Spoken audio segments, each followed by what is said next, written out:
There it is. Cam, can you hear us now? Cam, this is God.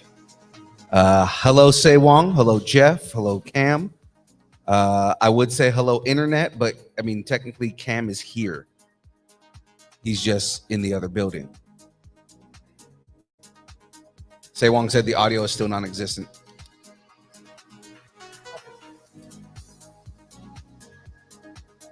Exactly.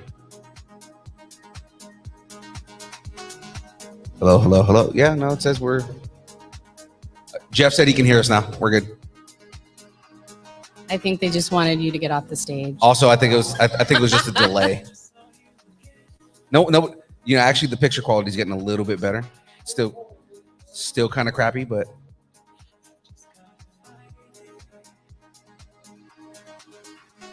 So, Boise, how are we doing? Good morning, Boise. Oh, come on, guys. I need a little more energy than that. If I get no woos from you on the next one, we're canceling Sean Astin, guys. Give me a big woo. Okay, I'll take it. Yeah, right. That's the threat that I have is like, you know, we're going to cancel Sean Astin.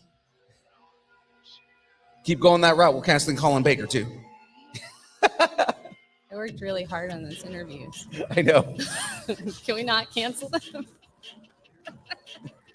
Look, I don't want you to cancel those. Please don't cancel those. I worked really hard. Ladies and gentlemen, just to kind of give you guys an overview of the festivities for this weekend, at least in this room, if you're wondering, like, what are you guys doing in here besides, you know, taking up space and talking? We are going to be doing panels all weekend here. And the first panel that we're starting off this week or this weekend with this dais is with Marie Westbrook. Marie Westbrook is famous for a lot of anime, and she's an actress. She's done commercial work, things like that. That'll be at 11 o'clock this morning. At 12 o'clock, we will be talking with Clem So. Clem So is in every property that you've ever loved in your life. Yeah. He really is. From Doctor Who to every Marvel movie in existence to Star Wars to, you know, Discovery of Witches. Do I have any Discovery of Witches fans out there? Okay. Not just even me. one. That's okay. I can be the only It's okay. one. No, you can be the only fan of something. That's fine. I will rep the Discovery of Witches fandom. I have no problem with that. It's fine. We're okay with that. And then, of course, at 1 o'clock, we have a musical performance from Iggy Pop or Iggy Pop. Sorry, I said that completely wrong. No, not Iggy Pop. Yeah, I know, right? Yeah, Iggy Pop. And then at 2 o'clock, I'm sure everyone here is probably going to be in here if they've already reserved their spot, but we got Sean Astin at 2 o'clock. Oh, isn't he that independent film actor? He's very, very little known. No one knows. Yeah. No one's ever seen anything he's ever been in. Right. I don't. I've actually never seen one of his films. The name sounds familiar. Yeah, I've never seen one of his films. I don't know that I would say that I could like rattle off something that he said in a film. So somebody told me he was in a movie once where he wore a mesh crop top. What? Why would you do that? And basically told everybody that he was super muscular. He's super muscular. Yeah. Did they paint on his abs like Ryan Gosling? If he actually had taken off his shirt, probably, but oh, okay. Yeah. All right. Well, you know, I'm sure we'll all get to know him. We'll all get to know him together, right? Fun fact, trivia kind of stuff. You guys know what movie I'm talking about, right? Anybody wow. seen 50 First Dates? No, 50 First Dates. Yeah, I was like, no, that had me scared for a second. I was like, you guys haven't seen 50 First Dates? What's wrong with you? I thought Phil and I were going to be the only one geeking out about that. So, you know, hey. Oh, wait, I'm sorry. Nerding out about I that. thought about wearing a mesh crop top just on stage with him, just as a joke. But then I thought about it and I was like, nobody wants to see that. I also told him no. Yeah. I said, and no, then you will not. At 3 o'clock, we're rounding it out with Spencer Wilding. Who here is a Star Wars fan? Star Wars? Okay. Who saw Rogue One? Rogue One?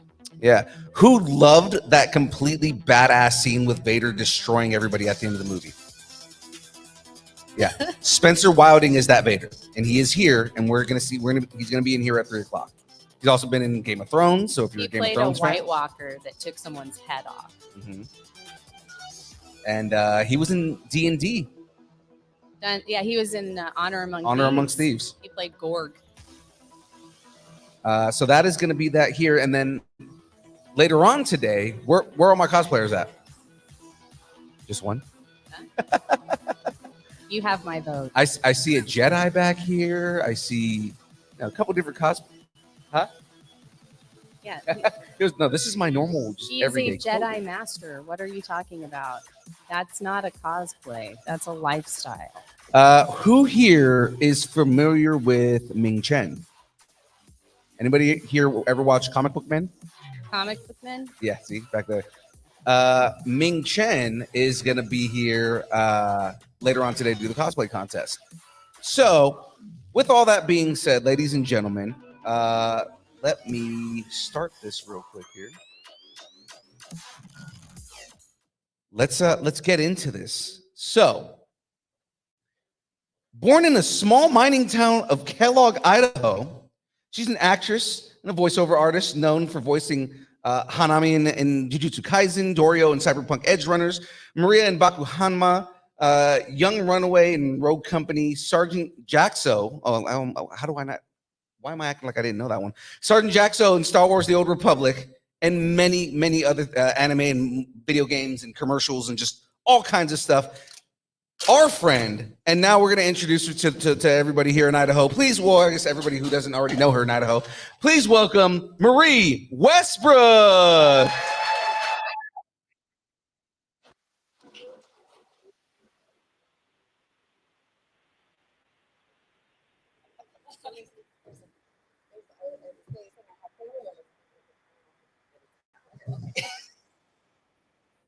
Look at this.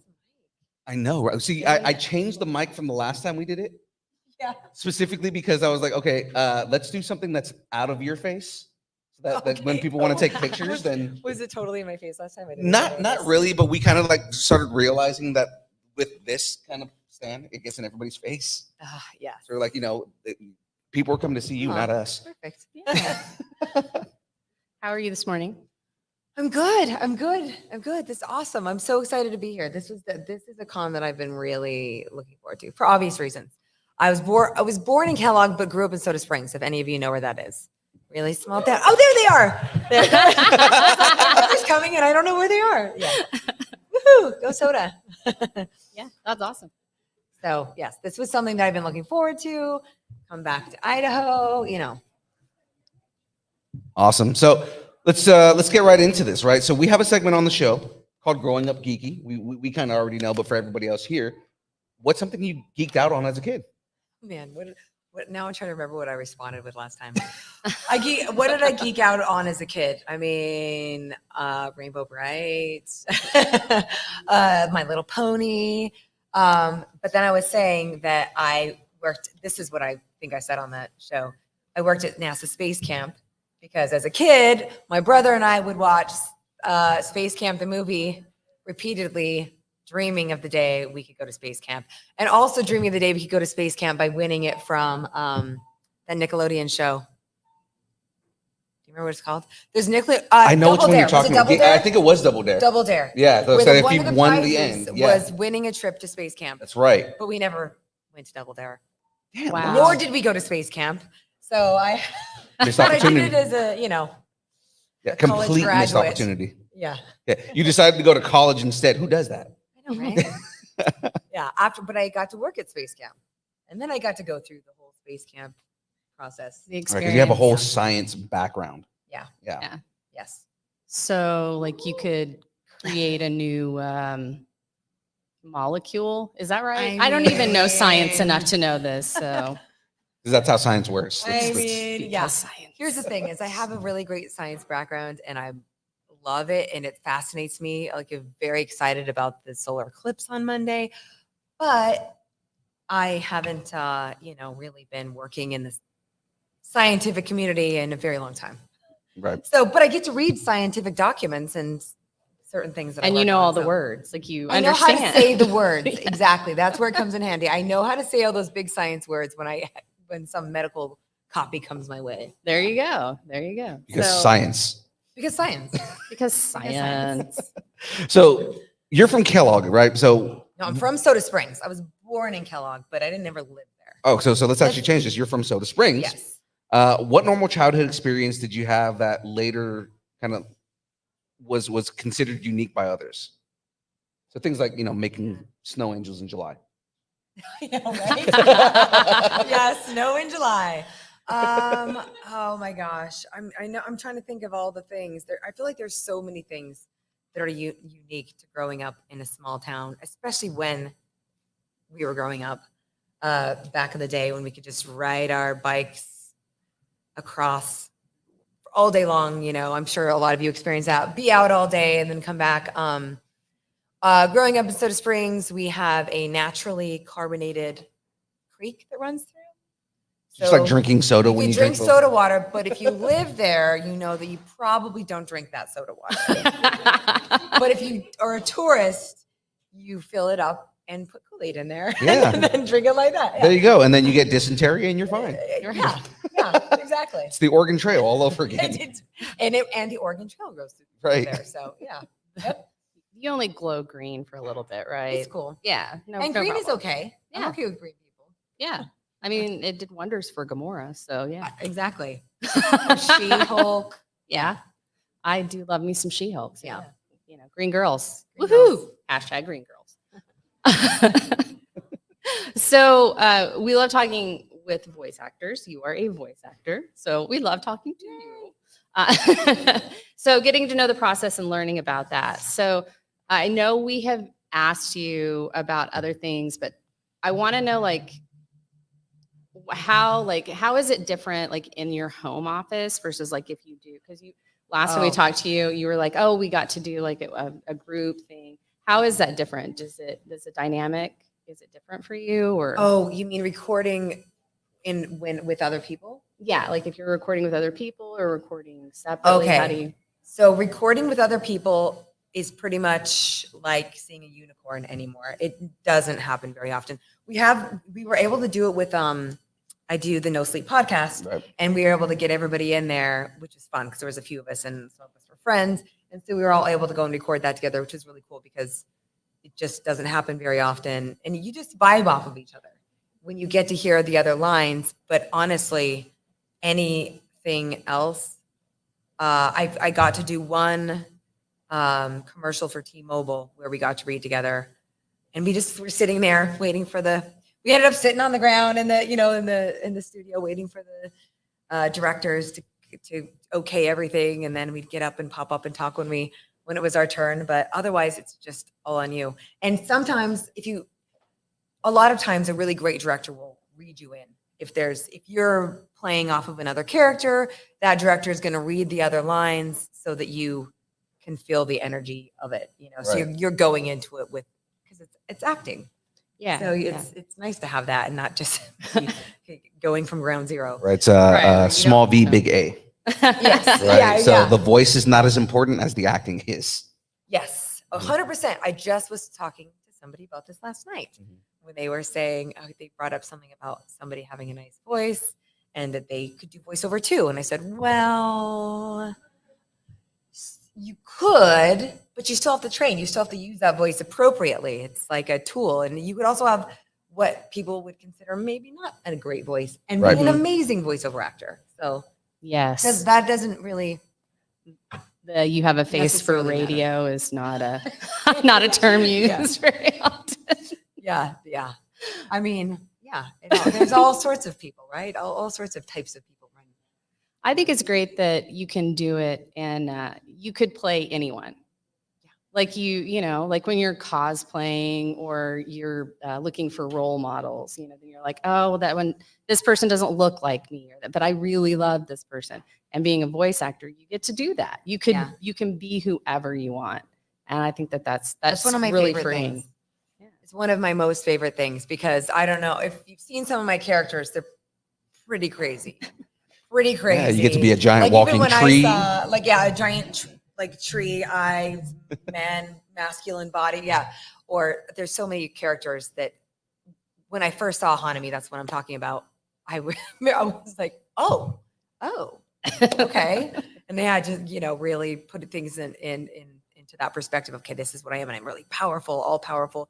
But I get to play those things where if I were only doing on camera stuff, people like to put you in your own little package over here of what you can play and what you can't play. They use the L word. They label you. Yes. Mm-hmm. Yes. I did on camera for a while, and I don't anymore. And I love doing voiceover because I get to do whatever I want. Exactly. It's just That's like most people who get into voice, like that start off as on camera. Like yes. once they get the bug from voice, they're like, I'm never going back to on camera. Yeah. You mean I can sit in my sweats and I know. Yeah. record something and I can be anything I want? Yeah. Yeah. What? And get paid to do it. I get paid? And I don't really have to leave my house. Yeah. Right. It's amazing. It's amazing. It takes working from home to another level. And yeah, exactly. And I remember when I first started voiceover and was talking to friends, and I remember I would say, if I only ever did voiceover, I'd be totally happy. And this is what I was still doing on camera. If I only ever did voiceover ever again, I would be perfectly happy. And then one day I thought, what? That's what I'm going to do. Mhm. So that's where I ended up. And then honestly, after that day, my voiceover career flourished. It just like all that energy that I was using for other things to kind of spread it out, just went into voiceover, and And you here had to get, I am. It's you had like to get the a new agent universe for that was too, right? waiting. What? So you had to get a new agent for that, right? Like For voiceover? Yeah. Yes. Yes. Yeah, I- because I originally got those voiceover jobs through my on-camera agent. Oh, okay. No, I You- just said you the need a- universe was waiting for you to make It the was. decision. You're like, right. Because the first audition I had, I booked very coincidentally. I did not expect it. And I was like, are they sure? But that happened a couple times. And with Star Wars: The Old Republic, that happened. And that's when it was pretty clear that the universe was like poking me. Yeah. Over here. You know, it's funny. It Is took me a few years after. I was looking at our sheet and saw that we had a Star Wars question on here, and I was like, just put two and two together. So for those of you who haven't listened to the interview that we've done with her before, is this the brother that got the test? Yes. He got to beta test Star Wars: The Old Republic. I'm Oh, jealous wow. of you. He is the one. Yes. That's awesome. And it was like 2 days in, and there was not very much time left of where he would get the test. And he had not found my character yet. And I'm looking at this like giant stack of sides, which is the lines that I had because there's different classes that you get to choose if you're playing the game. There's like trooper class, Jedi class. Anyway, I don't know, other classes. I don't know if there's Sith class. Anyway, and I had led him astray, just assuming I was in one of, I don't know what I told him, but I led him astray. And I was reading, I'm like, it says trooper. He's like, oh, I got to start over. But he found me. He found it. Yeah, Oh, that's he found it. awesome. Yes. He found Sergeant Jaxo. And then you were saying like there was like, Flirtatious Sergeant yeah, Jaxo. like there was a whole love thing. You're like, yeah, no, I skipped over that. I was just Yeah, he's like, I declined all of your advances. it's just weird. My sister is just no. Yeah. That's when Yeah, Star Sergeant Wars Jaxo. turns into Game of Thrones. Oh God. Yeah. Which makes sense. Yeah. Well, they did kiss. Anyway, we're moving on from that. Yeah, let's continue. Game of Thrones. I do have to say, my son, who is watching our dogs right now, was the most jealous of me interviewing you because he loves Star Wars: The Old Republic. gosh. Yeah, so he was That's like, amazing. "You get to interview Marie Westbrook," and I was just like, "Yeah." That's so, awesome. so That's we'll really we'll awesome. get pictures later Yes, so we please. can really make him jealous. Let's do it. Because So here's Yes. looking at you. I'll be like, "Do you see who I'm with right now?" Awesome. I love it. So Jujutsu Kaisen. I've never seen this. I'm gonna go on. I've never seen it. Has I anybody apologize. seen Jujutsu Kaisen in here? Okay. Okay. We know we're dealing with here because it is a very specific Yes. thing. Well, Yes. Hulu's pushing it right now. Hulu is? Yeah. So like if Good you to go to know. your homepage on Hulu, it actually is pushing Jujutsu Kaisen right now. Okay. So It is an anime, but it is a very popular. We're on season 2. It has won the anime of the year for both seasons. Mhm. So it's quite popular. It's quite crazy, but isn't all anime? All anime's a little bit out there Yeah. and crazy. Yeah. It's like a little all over the place. but it's crazy in a really awesome way. So that's the character that I spoke about with the tree eyes and has the masculine body. That's from this particular. So, I mean, aside from you look at the character and you're just like, yeah, I kind of know where I'm going with this, or like what I'm going to do with this. Like, how do you find the inspiration when you're coming up with the character? How do you come up with the way that you are going to do a character when you see the copy of it? Well, when it's anime, it's a little bit different because the Japanese has already been created, and often, not always, sometimes there's the simul dubs where they're dubbing at the same time, and I don't get to see, or at least I don't get to see the same episode. But there's also the mangas you can look at, which are the like Japanese comic books, basically. But as far as voice goes, I learned, I didn't know this when I first started, but I learned that I can actually hear. Well, when you're in session, they play you Japanese. They call it the OJ, original Japanese. And Not The Simpson. yeah, yes, not The Simpson. And then, so you generally get a gauge of the tone that they're in, because you don't want to go too far out there, because there's a lot of people who are huge fans from the original Japanese. So when you're dubbing, you want to bring your own creativity to it, but you also don't want to go too far in another direction. But honestly, the people who cast it aren't going to allow you to do that anyway. They want you to kind of stay in a certain realm. But if there's other characters, I often go with, if I'm auditioning, if there's a picture there, I can use that and make my own assumptions and create my own vision of what they're like. And often it'll say, this person is like tough and kind of gritty and whatever, or like super happy and giddy, or, from there you Right. create your voices Right. from that direction. And then if you book it, then okay, this is what they wanted. And sometimes if you're just offered roles, then you don't know, because you've never gone and figured out this path before. And so then you just have to listen to the director and be willing. I remember I went into a video game session, and I had already done a character for this game, and she has like a Russian accent. And then I went in thinking, okay, we're doing more of this character. Cool. So all the way in, I'm like practicing my Russian accent, like getting it really good and like listening. Okay, I'm ready. And then the character comes up, and it's a new skin. So that just means it's basically the same character, but you can put on a different whole personality, I guess. I don't know how to explain it. Yeah. It's more like costume, and sometimes it'll be like appearance and stuff like that. Yeah. But I know what you're saying, because like a lot of times some skins will come with a new personality. So Yeah. That's what this one was. Yeah. This went from me going in, planning on speaking with a Russian accent, to having to do a crazy, like Harley Quinn type. Oh, that's awesome. vibe. So you have to be ready to like switch your brain on the fly. And so I was just went Arlene so went Sorkin from all the like way. super cool Russian to like crazy Brooklyn So girl. it just went straight Arlene Sorkin all the way. Yeah. Yes. Like, Right. yes, exactly. So yeah. So anyway, so it's kind of one of those things where you have a plan, but then your plan doesn't. You have to be prepared for it to change That's on the fly. That's awesome. I mean, and it's very anime. Well, that would be very anime, having to change so much on the fly. Yeah. Well, in anime too, they'll throw you other characters sometimes. Oh, wow. Yeah. And so then you just. How is it different getting into like a voiceover character versus like live action? Like, are there certain words you have to use or to get you into that character? Or Yes. So okay. So for voiceover, do you mean anime? no, I just mean like in general. Like, so with live action, wearing clothes, getting an like on camera stuff. Yeah, that. So how would you do that with voice acting? I think that is really interesting. It definitely often goes with, of course, your voice, tone of voice, sometimes accents, but I also will use my movements. Mhm. Like I'll be relaxed. Hi, Dave. I'll use my movements to be really relaxed. Like if it's a cool character, I'll often like prop up my leg and like sit like this when I'm talking. Just try not to mess with my speaking voice. Oh yeah. Or if I might have to shoot or swing an axe. This is for the bet I owe you that I lost to you. Oh, wait, what? Thank you.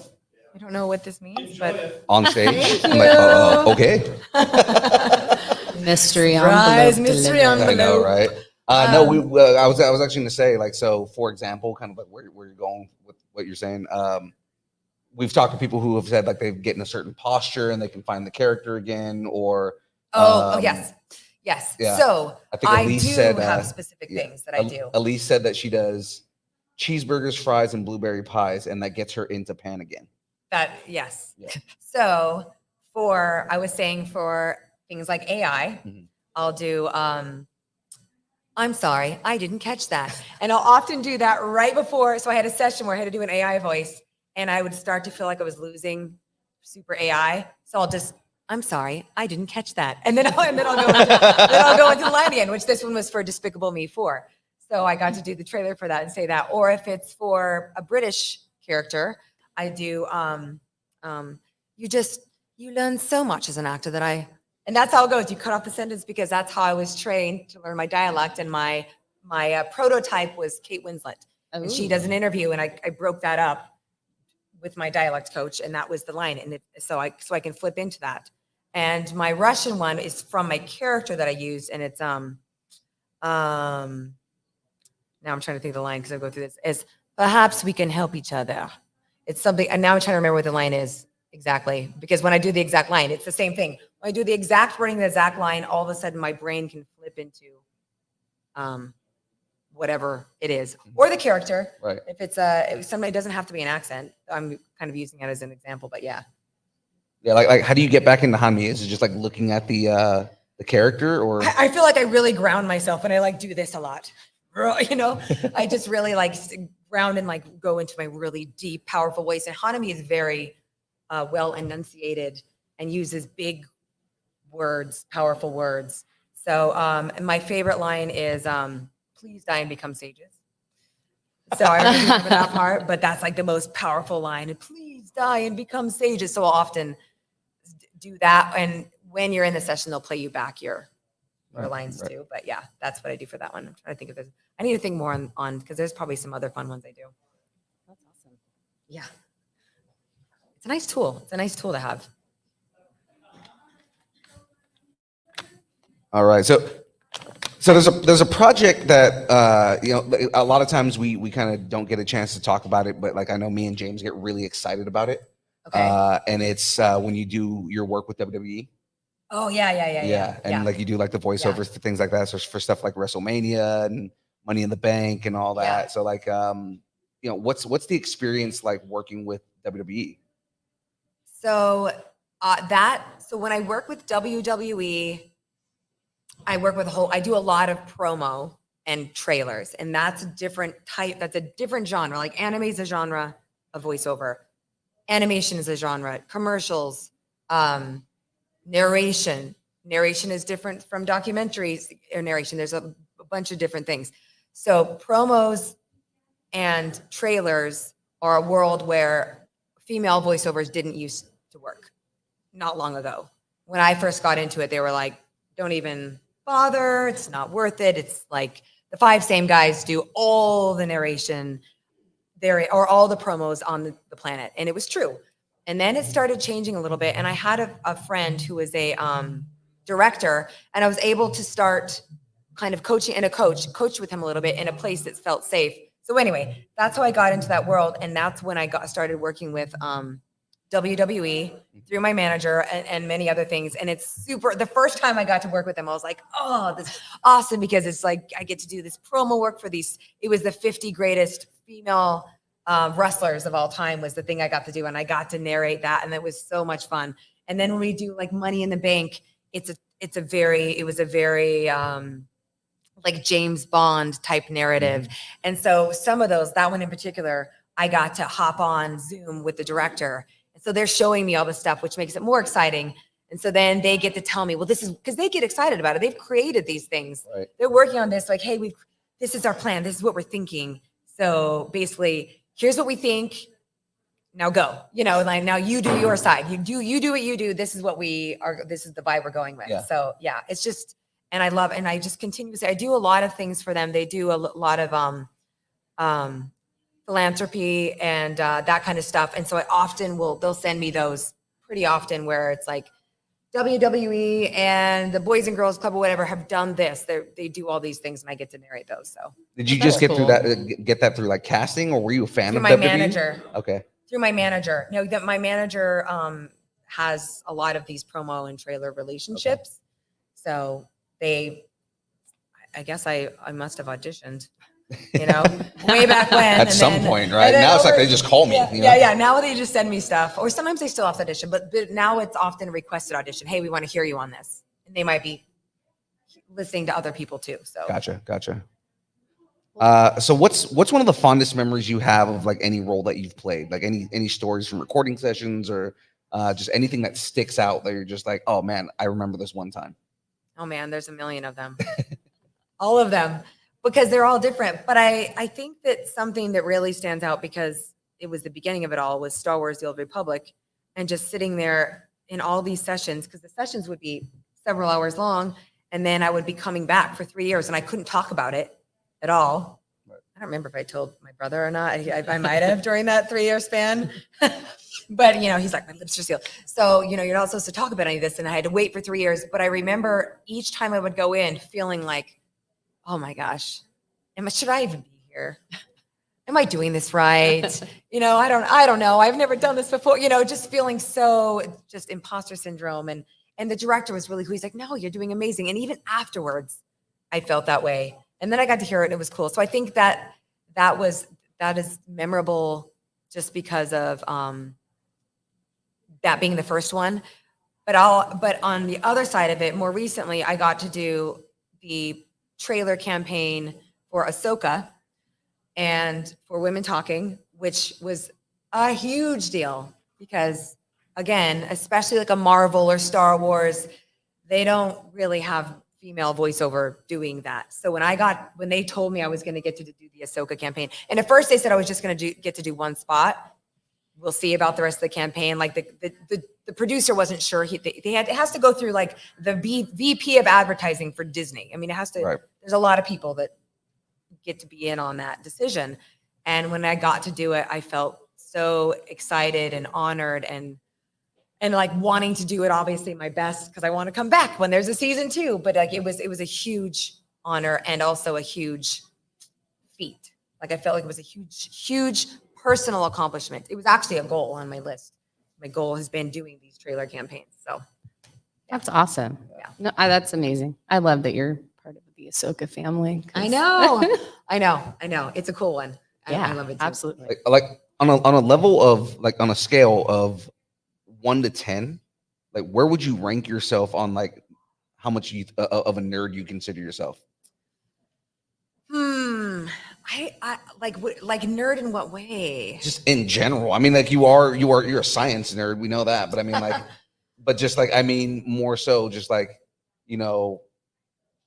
I would like me myself. I consider myself like a 9 because I watch anime, Star Wars, all that kind of stuff, and all that. It's like are you like fanatic level nerd, or are you just like I I would like say this I'm stuff? like a 6. Okay. Like I'm super into it, but sometimes life doesn't allot me the time to be watching all the animes and all the, like, again, I've seen Ahsoka, I've seen all the Star Wars episodes, but I haven't seen every single different spin-off, series. I haven't seen all of those. So, but I know some people have, and I know some people know exactly where every single piece fits in. And that is not my realm, not my world, but I have respect for it. And I love those people. So, Well, I mean, without them, we probably wouldn't have the extended universe that we have now. I think you're right. So, yeah, that's awesome. So, let's get back to learning about you. Let's get back to Marie. Let's go inside Marie's brain. And we don't always get to ask these questions, so it's fun. It's gonna be fun. I'm like to do trying these to see ones. if I can see what they're I gonna know, right? We got some fun ones that coming up here. Okay. So, looking back, is there any Ish. advice that you would give to the younger version of you? Oh man. Like Lil Marie? Yeah, I just feel like the world is different as far as what I do, as far as what anybody does. Now we have the internet, right? We can go and find different jobs and different career paths and it's viable, and you can find ways. There's a million people, for good or bad, telling you which way you can go. And so I feel like that has changed. That is something that I didn't have as a kid. It wasn't even a blip in the radar to do voiceover. Not even, I watched TV, I watched cartoons, we played video games, but I wasn't even thinking somebody does this as a job. I wasn't thinking that. Right. So that came, I think one thing is being open to things that come in my life. If I hadn't been open, I used to be a teacher. My parents were teachers, so I was a teacher. And I taught science, and I was on that path. And I wasn't happy on that path. And I had gotten into acting in a really random way. Again, something that came to me that I decided, like, okay, I'll look into this. And if I hadn't been open to those things that came into my life, I would absolutely not be where I am, 100%. And even with going down the path of that, stopping, not being afraid. I wasn't afraid when I stopped teaching. I just kept waiting tables, which I was doing when I was teaching too, because I wasn't making any money. And then I kept doing that and was pursuing things that I felt fulfilled me or seemed interesting to me. And I said, you know what? And when I don't want to do that anymore, I'll just change it and I'll do something else. And then voiceover came in. And when I first got that voiceover audition, part of me was like, oh, I was getting ready. I was in Seattle at the time. I was getting ready to move to LA. And I was like, I don't have time to do this. I don't know how to do it. I have to record this somehow, and I have to deliver it on a CD. This is before we could do the, digital files. And I'm just so glad that I did it. Right? Yeah. I booked that first thing. So I think it's being open to things, listening, feeling like there's other possibilities that maybe you don't feel are in your world. I feel like that's something that I would tell my younger self, but that person, that little Marie, had just zero idea. And I feel like the world is different now. So I feel like it's an easy thing. It's an easier thing for me to be able to give that advice now, I feel, because it's. That's not a cop out at all. You didn't cop that out. No, not at all. I don't know if I could have given that advice because it just wasn't, I don't know. Yeah. Being open to things though is definitely a big one. That's awesome. Let's all be open. Let's Yeah, all be please. open to things. To an extent, but be smart, because that's what I wanted to say quickly. There are a bunch of people online that have and we all know them, that are like, if you've never done voiceover before, don't worry. If you don't worry. You can book it. It's easy. And we're going to teach you how, and you're going to make tons of money. And I know some of those people personally that have those up, and it's a small community. Yeah. We've kind of come together and been like, what are you doing? Yeah. What are you they're doing? going to make You're a being ton of money. so irresponsible. Yeah. And we will call you out. Yeah. And we do. So try to find somebody that you know is actually working. Oh my gosh. What the hell is happening right now? I have to take a picture. This is fantastic. Uh-oh. It's Lord Vader. There are Sith, and there's a couple Jedi here, but It's like I'm a little afraid. we might be having a turf war right now. I think the 501st Legion just came in here to wreck shop. This is awesome. Yay, All thanks right, for crashing. We love it. Oh my God. Oh my God. This is amazing.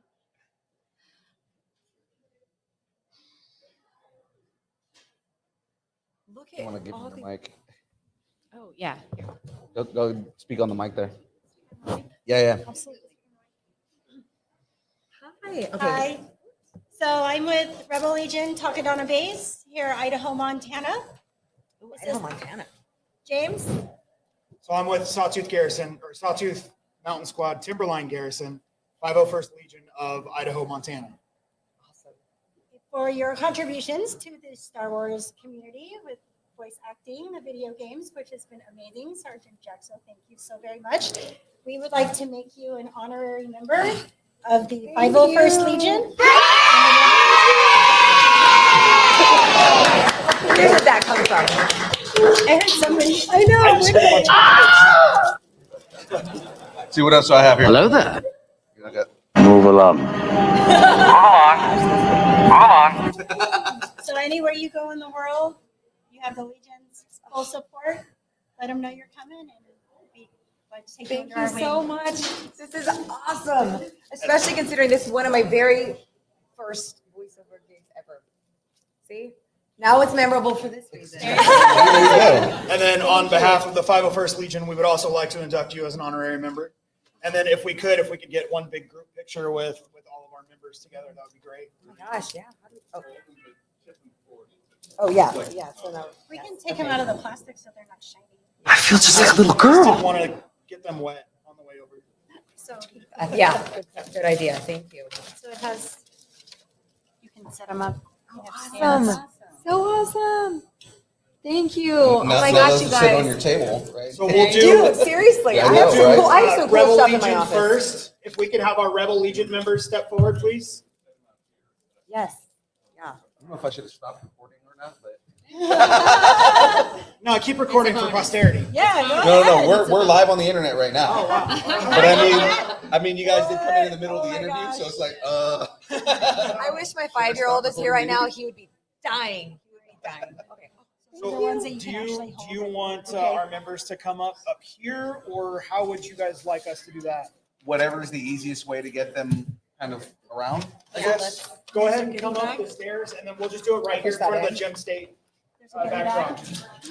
Patches, Be careful about the cameras, guys. cards, all kinds of fun. Yours are the best. And all goes in here, or Yep, this is for you, and it has, those are your name badges that you can wear. like, this is amazing. Thank you. On here? Honorary member, so that people recognize all this stuff. Thank you. Everybody on the internet, I appreciate that. Yep. you guys get to see the 501st Legion.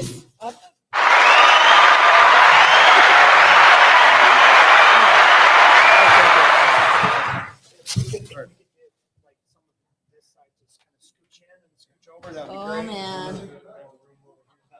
You guys are, I know you, oh, this is what I heard. So awesome.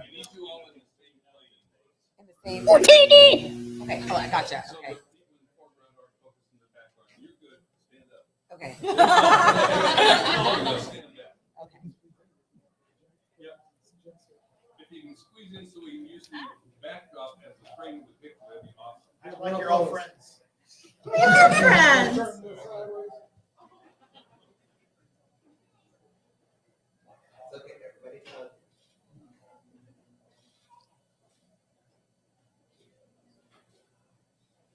I hope I didn't blink all those times. All right, we're gonna have you stay, and we're gonna swap for the entire. Okay. One more? I don't know. That's what I'm here If I'm missing a microphone, I will find you guys.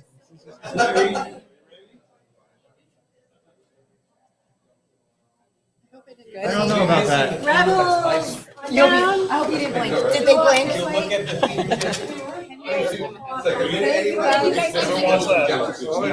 Okay, here. I go You guys first. stay here. Load We're up. gonna do a picture. Who needs help up this? Come on. Yeah, come on the other side of me. Thank you so much for letting us invade your panel, It's fine. your podcast. I thought I had the Imperial Horn. Thanks, guys.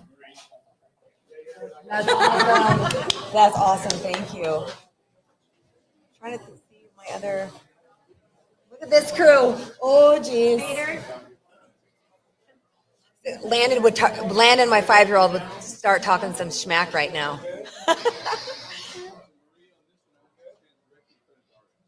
Okay. I put him in the middle for you. Oh my gosh, you are tall.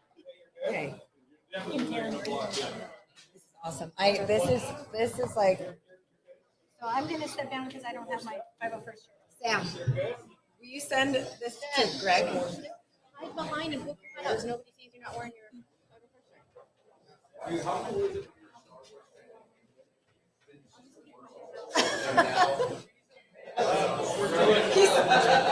He's constantly asking me, what are you working on? Can you tell me anything? we are missing. All right, so if we can, same thing, we gotta stretch together. Taller people up back, shorter at the front. Those are lovely pants. I know.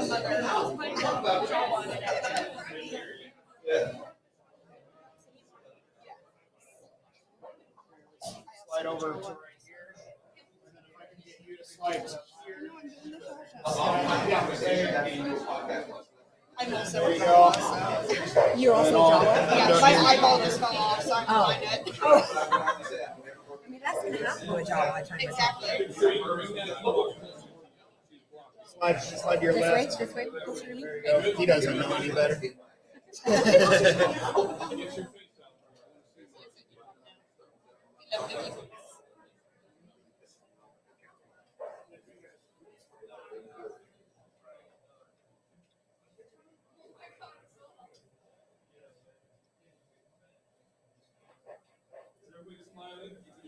I don't know. Vader blink. Yeah, nobody else has to smile, really. All right, I think we're all good, guys. Thank you. Awesome. Yeah. Again, No. Aaron didn't come I'm over. obviously gonna get the whole. Okay. Okay, I'm That's gonna. what We I want was to just we want to do one more. I'm gonna go grab the. If we can get groups to head down, I'll help. Face paint. What? 3 hours. That is You can come by your table later. awesome. Well, what? I'll send you to your table later. Yeah, I know. It's so awesome. Again, my son is such a huge fan. Take your home after you get down the stairs safely. I'm not sure about the Mandalorian.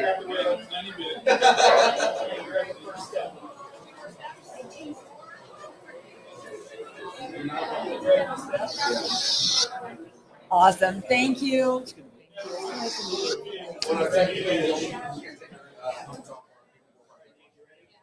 Where did James go? Chris. Chris.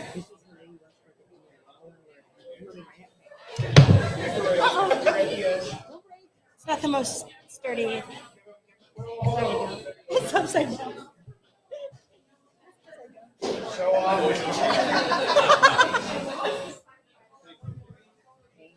much. So I have just one more picture and then we'll let you be. We'll leave you be. We'll get on your way.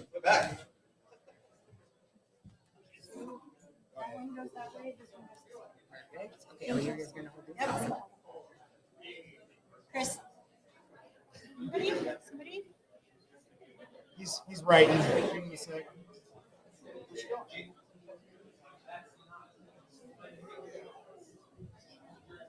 Maybe we should scoot. Good? Well, with the backdrop. You're such a good sport about this. Oh my gosh, this is amazing. Are you kidding me?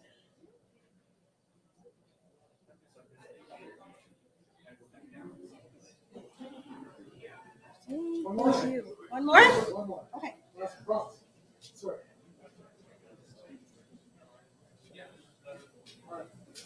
All right. Thank you so Thank you much. so much Thank for everything you do. We appreciate your Oh. good sellers. It's my pleasure. Yeah. Dude, it's amazing. Yeah. So you got We to see, still play that game. so you got to deal with Sergeant Jaxo Yeah. for shenanigans. Oh, Save me they did and more 300 than people just died. Yes. Please. Well. Sorry.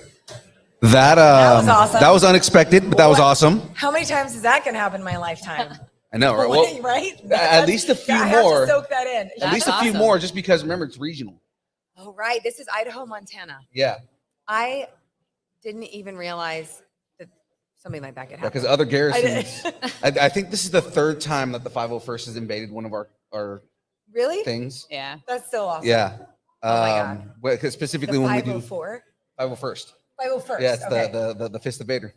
Oh, right. Yeah. See, this is why I'm only a 6 on the nerd scale. Like, Because the 9 over here I'm is like, like, what? yeah, no, the Fist Invader. yes, exactly. I It's, have to Vader shock defer to troops. you. What's the answer? So because of the invasion that just happened right now, we kind of got to skip to the end because we have about 2 minutes left. I mean, we'll probably Okay, yeah, cool. kind of go over maybe like five minutes just to kind of get in there. But if there's any questions in the audience, Yes, the mic audience right here, if you questions. guys want to just kind of line up at the mic, if you have any questions for Marie, we have one question for her here before we try to like wrap up if we do. But Frey, do you want to ask the fangirl question? Yeah, so I've got a Frey fangirl question. It is, what female historical figure would you like to portray, either in live action or voiceover? Oh my God. That is a really huge, awesome question. That's a big one. I know. What? I wasn't Historical thinking figure. Marie Curie or anything when I. Yeah, I know, right? That would be pretty awesome, though. That would be pretty awesome. Just because of the science, the name. I mean, oh my gosh. I feel like that one's a thinker. Oh, I don't, dude, I and don't if know you if I could played, just throw something out there like that. if you played Marie Curie too, what would be cool about that is when you're on set, people would just be referring to you by your Yeah. name anyways. Yes, exactly. It's a double whammy. That would be a really cool one, again, because of the science and the name. Any ideas? Any ideas? Anybody? Anyone? Anybody have out any here? female I'm historical like, figures? now my mind just, how sometimes you get asked a question and then you're just Oh, there Marie, you go. another Marie. How Marie about- Antoinette. Let, Let them eat cake. let's do a swerve and say Eleanor Roosevelt. Yeah. I mean, Although that, I don't know. I don't know how. I feel like She's just been done to death. I Yeah. mean, Susan B. Anthony. rest her soul. So Ooh. many good ones. And there's current day. Florence Nightingale. Amazing. I don't know. I have to put that on hold. I have to really consider this. Next time. Yeah, next You time. think about it next time. Next time. This isn't going to be the last interview. So I mean, Okay, like, next time. this Next is going to be the time. last time we have a conversation, right? Yeah, All right. Right. Yes. So our wrap-up questions. I know you're familiar with the wrap-up questions that we always have. So being from Idaho, and I know they're famous for this, what's your favorite kind of taco? My favorite. Oh, yeah. I know, because that's what you think of when you think of Yeah, Idaho. every time you come to Idaho, you think of tacos. I Right? like a good street taco with because I know we talked about this with I like a pollo taco or a shrimp taco is usually my go-to. Every once in a while I'll do like El Pastor or something, but I like a good, again, there's a great hole in the wall little Mexican place that has the best, we call them street tacos, which are just like the little corn tortillas, 2 of those, Oh yeah. delicious. Yeah, we call Make them delicious tacos. guacamole. Because I'm Why do you Hispanic. call them street tacos? That's because I'm Hispanic. Well, because Americans are so used to like Taco Bell style tacos Yeah. that's what they consider tacos, and Yeah. then street style tacos are like the real tacos are street Right. tacos because that differentiate them from Taco Bell tacos. Have you ever had a street dog? Yes. Those are awesome too. Yeah. And Come on. those literally you only find them from the street vendors. Yes. Yeah. Yeah. Yeah. That's probably why Usually they're in major street. cities, Yeah. Like, Yeah. LA. Yeah. LA, San Francisco, San Diego. Yeah, Yeah. street Larger dogs, cities, you so tend to see a good. lot of like street Nothing dogs. like a good street dog at the end of the day. They're sauteing up the onions and the peppers and then the giant hot dogs and Oh yeah. it's just like all sorts of grease and nothing good for Is you, it but is delicious. it lunchtime? I think it's almost Yeah. lunchtime. That's why There's we're all always like, the the I know. end of it, this like would if you've be been out so late or good. something. Yeah.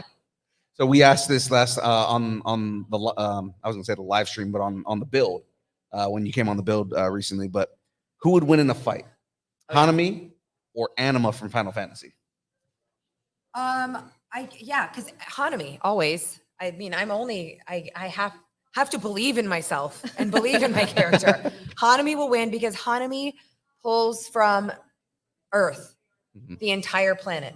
Hanami is Earth, is the planet Earth, basically. All of Hanami's powers come from nature. From the green. I mean, think about how badass nature could be. Yeah. Hanami wins. I think Is it we all even a question? experienced that I know, yesterday right? with the snow. Yeah. Oh man, I know. Snow, earthquakes in New York. Yeah. There you go. So what's next for you? Oh man, well, my manager was calling on a Saturday, so I don't know, something very important. And then he messaged my husband to message me, so there must be something. It's got to be something important. Yeah, it's WWE. Oh goodness. Oh yeah. yes. There we go. That will happen a lot, but it's funny when they call me on a weekend like that. Because That it's never doesn't WrestleMania happen right very now. often. So WWE is the immediate next. Yeah. I'm trying to think. I mean, I there's definitely a game or two coming out, but of course I can't talk about it. Right. So there's things. And Are I like you that playing there's lots a of different things. female? I'm in playing a female. the- Yes, I am playing a female. She's not I playing a can't- genderless tree. A genderless. I'm not playing a genderless tree. I would say that's a one and done, but I don't know. You never know. You never I don't may know. have There's opened enough up popularity. a new- Usually with most animes, as soon as they're like popular, they'll go for like Oh yeah. 1,000 seasons. So Yes. like Yeah. Bleach. Yeah. You opened up a new universe to yourself. Now you can play not just females. You can play tree characters. I can play- and yes.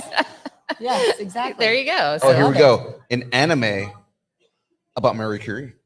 there you go. An anime about Marie Curie. That I want to see. And it's like think like Abe Lincoln Vampire Hunter. It's like Right? cyberpunk. Yeah. As Marie Curie with the cyberpunk crew. Oh my God, that would be dope. That'd be awesome. Like, and Marie Curie gets transported to like the future, and cyberpunk is happening, and she's Yeah. like, and she has like nuclear powers. Okay, we're doing We're this. doing it. It's happening. we're But now I we're need to making this figure out. happen. I got Phil's to finally Dorio's awake. voice different than Marie Curie. Yeah. So Well, I mean, Dorio's a lot bigger. Dorio's so I mean, like Yeah. super. Yeah. Yeah. It's just super down here. Like, yeah, exactly. So where can everybody follow you, learn more about you? Obviously, where can they find you here at the con? I'm over at booth 7. Okay. I think you'll find. I mean, it's pretty easy. Yeah. So I'm over here at the con, and then Marie Westbrook VO is my Instagram. That's kind of the best one I do. I was saying I'm really a little bit terrible with social media, but I try to be sort of good with Instagram. I'm sort of good with Instagram. Terrible with Twitter. Completely almost existent with TikTok, but Instagram I can do. Yeah. That's kind of the place. Or I have a website that I update with things from time to time. That's just mariewestbrook.com. So Awesome. Well, everybody, let's give it up for Marie Westbrook. Thank you, Marie. Thank you so much, you guys. Thank you.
Make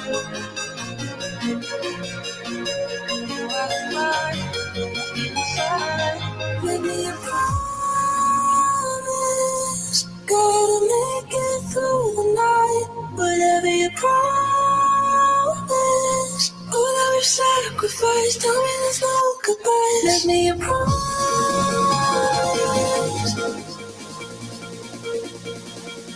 Make me a promise.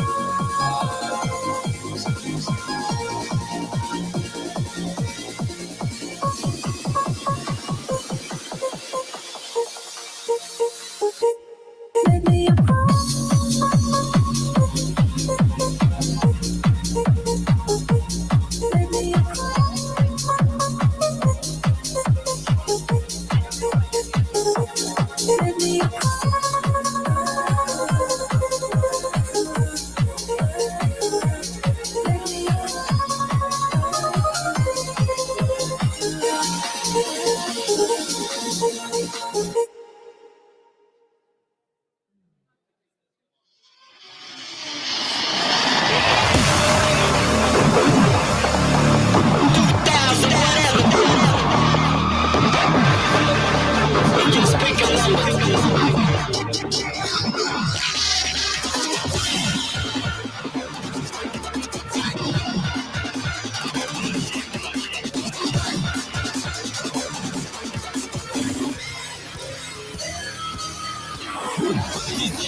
This ain't no gay black and the Jewish blood.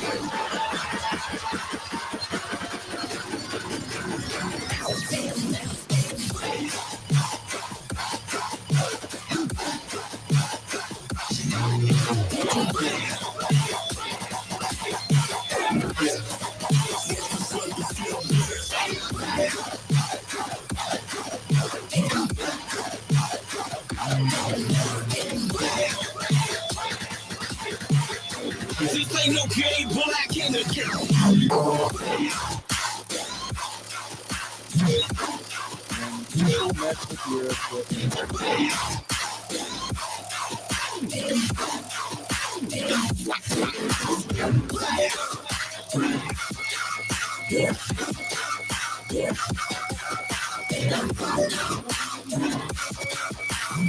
This ain't no gay black and the Jewish blood.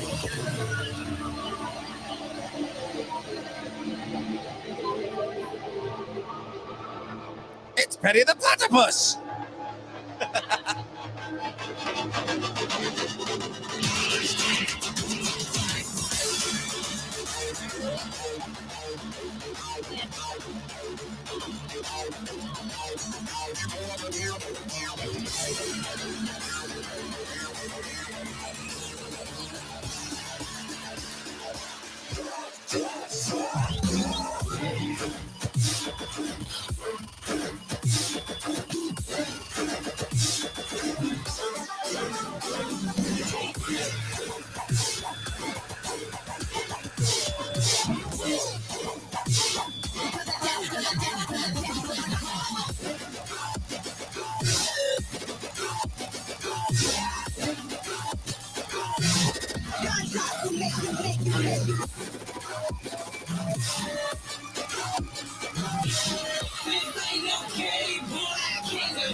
when I saw you again.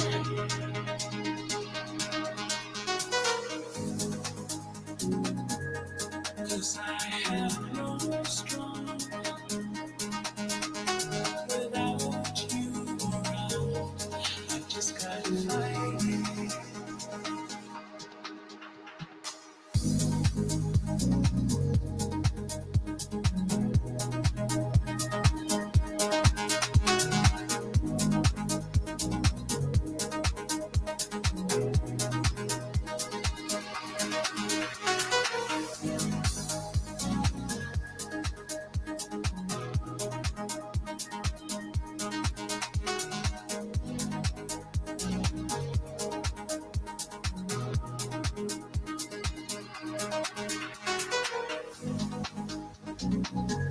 When I saw you again,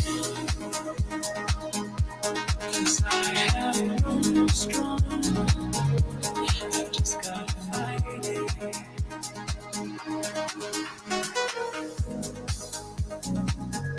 When I saw you again,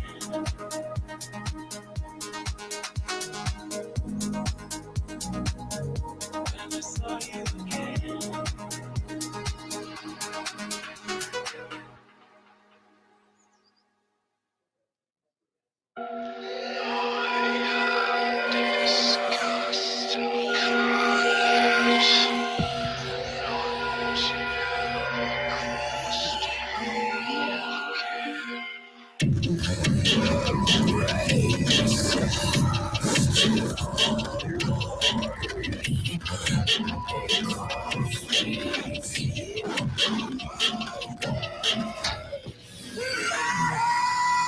Populated by centipedes, crawl through my mind like anatomy. Rise of the twisted anatomy. Climb with the treasure side of me. Oh, all hope is gone. Your host is born.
Can y'all hear me? Everybody can hear me? Populated by centipedes, crawl through my mind like anatomy. Rise of the twisted I don't know how to use the soundboard. I'm sorry. with the treasure side of me. All hope is gone. Sorry about that, ladies and gentlemen. Oh, I just literally ran. All right. I'm out of shape. I'm the worst Deadpool in existence. All right. You want me to do it? No, that's fine. I gotta hit record first. All right. Well, ladies and gentlemen, our next guest is from multiple galaxies far, far away. He's been in some of the biggest franchises in film and television history, including Skyfall, 47 Ronin, Guardians of the Galaxy, Spectre, Star Wars Episode 7, Force Awakens, Sherlock, Doctor Strange, Doctor Who, Star Wars episode, everything that you guys have ever loved, he's been in. And so many other things. I know James wanted me to read all of that, and I'm like, I can't get all the accolades. It's too much. He is coming all the way from London to meet all of you wonderful people here in Idaho. So give him a warm Idahoan welcome. Please welcome Clem So, ladies and gentlemen.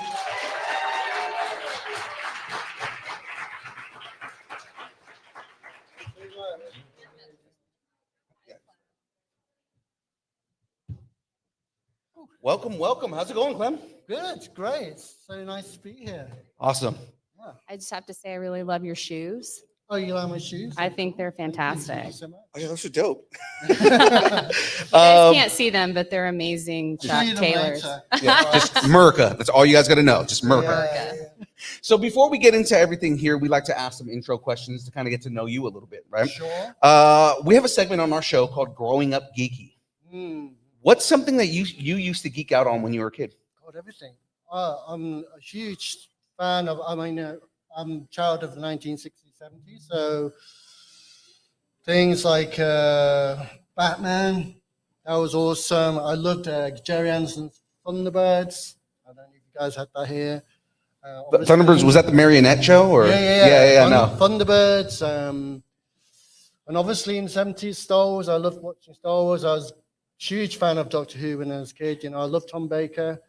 So yeah, and Marvel Comics. How could I forget that? I mean, in the 70s, I loved reading all the early. We had the reprints in the 70s, so I loved reading all the early Marvel comic stories with Jack Kirby, and Steve Ditko, all that wonderful art. No, I was blessed to have those. Yeah. Have you met Colin yet? Colin Baker? Oh God, yeah. I've done a lot of conventions with Colin. Yeah. So yeah, I have met him, and met Sylvester McCoy as well, who also does a lot of conventions. Nice. Yeah. That's awesome, man. So how did you get into acting? Like, did you go to acting school? So, Were you always so wanted to be an actor? all the stuff that I do is background acting. Mhm. So it's not that you need to know acting, but More like action acting, yeah. right? But I mean, I did used to do it. I did a bit of improv acting lessons with David Yip. I don't know if you've ever heard of David. David did. I am Indiana aware of David Yip. Jones, and he did this thing called The Chinese Detective. Oh, Yeah, Yeah. I'm familiar with Yeah. David. So, but yeah, there was no, I mean, you have to learn by experience. Mhm. Yeah, most of the time. Nice. Did you always want to be an actor, or were you? Well, as I say, it's not. I mean, my background is actually as a fine artist. So that was what I was trained in. But I just fell into it. It was just one of those things. But my brother was also the background actor. He played Mr. Fukutu in Casino Royale. Oh, So nice. there's a Wow. real family Bond history there. Your Bond buffs. And he was just really encouraging. He said, because at the time I was putting up shows for galleries and stuff, and I needed some quick cash. And he said, why didn't you join this agency and see if you can get some movies? You got a good look like me. You got similar look. And I think one of the first films I worked on was Keanu Reeves' 47 Ronin. 47 running. Yeah, with Hiroyuki Sanada as well. Yeah. Oh man, Hiroyuki Sanada is like one of my favorite people Yeah, right now. yeah. I mean, yeah. I'm so pleased he's getting the credit he's getting. Yeah. Now. Have you seen Shogun yet? Yeah, I Oh, love it. so Love good. it. It's gripping. Yes. It is Beautifully shot amazing. as well. Yeah, absolutely Yeah. is. Yeah, and Gorgeous. everything about it, the costumes and everything. Oh man. And Yeah. then from what I understand, it's more like old world Japanese. So like Yeah, just everything about it is just beautiful. yeah. I did see a documentary where, it was behind the scenes with Hiroyuki, and he's so precise because he's a producer on it. He's so precise about the detail, and he was just like that on 47 Ronin. They asked for Carl Rinch, who was the director, asked, for his opinion on sort of things that, the way of the sword and the Japanese and the samurais, Right. and how they would do things. And so they were really trying to pay attention to the details. Which you would for somebody who is like descended from samurai. So I mean, Right. Yeah. So back to you. So what was it like? Like, how is it different to prepare for different roles? I mean, do you go through a different process for each role, or? It just really depends what the scene involves, like with Doctor Who, with some of the creature stuff, you need to do a bit of choreography. There's Elsa Burke, who used to do a lot of the developed all the Sideman walks and everything. Mhm. You have to do, just have a bit of, walk through the scene. You'll have your the script for the day, the sides, and we just go through that, and just so that we're all consistent with whatever our creature was. So I played the clockwork droid in Deep Breath and the space zombie in Oxygen. So there are very different sort of physicality to it, and you just really have to be, really to make it believable. You do need to. Everybody needs to do the same thing. That's amazing, and I love Doctor Who. So Oh, okay. you're talking my language now. Right. So speaking of Doctor Who, we're here. So you were on it for 5 years. Yeah, Like- I did 11 different episodes with 3 different doctors. So Wow. so I mean, the last one I worked on was Legends of the Sea Devil with Jodie. Oh, wow. That's yeah. great. I Yeah. mean, yeah. And so I did a couple with Matt Smith as well. Upon Life was great because that was just me and him in that scene. Yeah. Of that part of the scene that I worked on. So that was also because I didn't even know that was going to happen. They just put me in a trailer and put me in my costume, brought me on set, and it was like this year. And I thought, where is everybody? Right. And then Matt Smith comes in. And I go, oh my God, it's just me and Matt Smith in this scene. So I was really like, oh God, I'm sitting in front of the doctor. And then I thought, God, this doctor's really young, isn't he? Did he write your prescription or anything? Well, you guys No. Well, in that scene, he was supposed to be cooking me pasta. 'Cause that was the scene here. I suppose it was a kind of nod to Marco Polo saying he invented pasta. So, Oh, yeah. So he was saying, I think I've accidentally invented pasta, but the prop guy actually who made the pasta, it was awful. It was like cold and stodgy. And he didn't cook enough of it. And the director was saying to me, eat with gusto. And I was saying, well, if I eat too much in this and you don't get it, it's not going to be enough pasta. Right. It's like, which one do you want me to do, Or So- that just gives them the excuse to make fresh pasta. Wow. Time is money in that world. Right. Moving on. Yeah.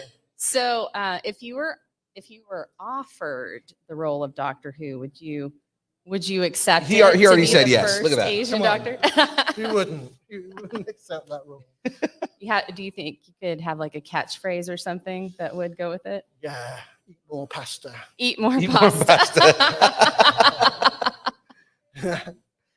That's not bad. I mean, Yeah, right? now you've been in a couple of Marvel movies too, right? What were Sure. your I was gonna say, what were your experiences with like Doctor Strange, Guardians of the Galaxy, kind of the different things that you've done? Because you've ranged from like creature work to action work and things like that, right? So, Sure. So, yeah, I mean, I say a lot of the scenes are background scenes. Mhm. So, if it's in Guardians of the Galaxy, there was a lot of action involved because it was a prison and it was a kiln, the kiln prison where the Guardians are first introduced Mhm. in the movie. And then a lot of the things that we were doing were running away from bullets because basically in the scene, Rocket goes on Groot's shoulder and then he randomly shoots at everybody, basically. right. And they really wanted a lot of footage of people panicking and running away from bullets. And they use these some bullets, which I think are called squibs. Mhm. So basically, if they hit the wall, they spark. They look great, Yeah, but if they hit you, it hurts. yeah. So we didn't need any motivation about running scared from rocket like shooting. We were like, please don't hit me with that.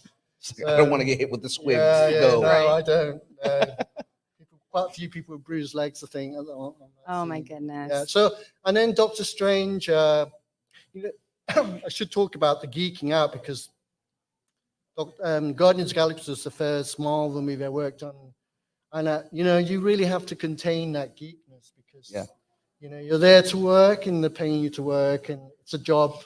And and I was talking to a friend and he was like, "Do you remember when we used to buy comics, and save up all our pocket money? Now Marvel's paying us back, And I thought, Let's move this towards you. Yeah. Sorry, I didn't mean to. I wanted you to keep going on your yeah. story. So now Marvel's paying us back. So yeah, and there was so many sort of Easter eggs that we were seeing, and we had to keep our mouths Right, shut. right.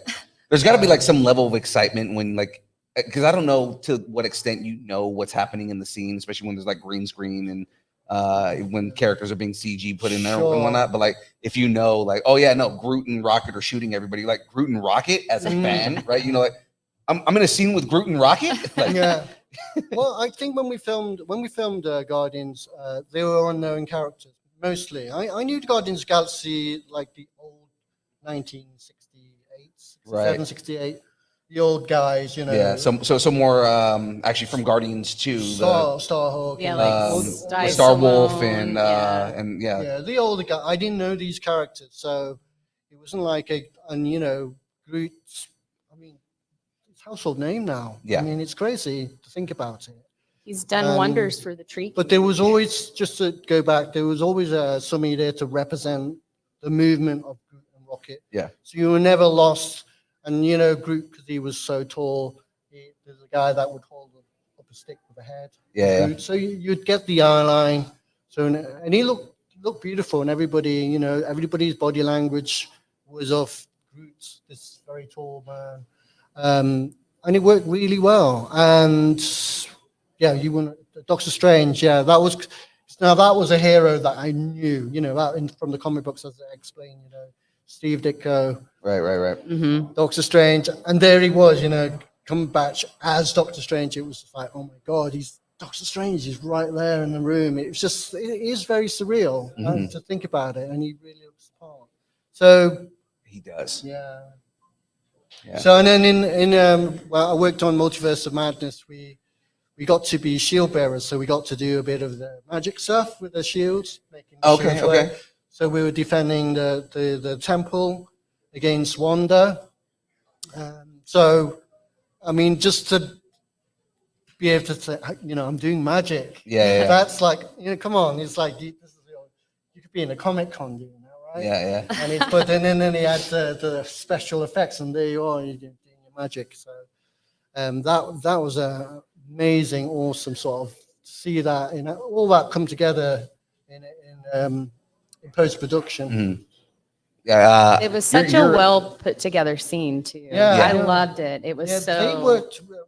They literally did it shot for shot on the previs. They showed us the previs, and it was literally shot for shot what they wanted to film. That's good. That's good when you can do something like that and you can trust a director like that. So that's amazing. So filming on big budget films, we've gone from practical effects to CGI back to practical. It's a combination. Yeah. Like what is it like filming like green screens, working with puppets? Like how is that different? Like, okay. So most of the big budget movies I worked on, they have practical sets there. So, even on Star Wars: The Force Awakens, they kept a lot of the CGI to minimum. They really wanted to have that real worldly feel, like Episode 4. So there's a lot of puppeteering and a lot of props. But the one film that I worked on that was all green screen was Zack Snyder's Justice League, where the army of men attack Darkseid. Okay. Yeah. And it was, we walked in a room and it was just green. It was like weird. And explaining the scene and where the spaceships are.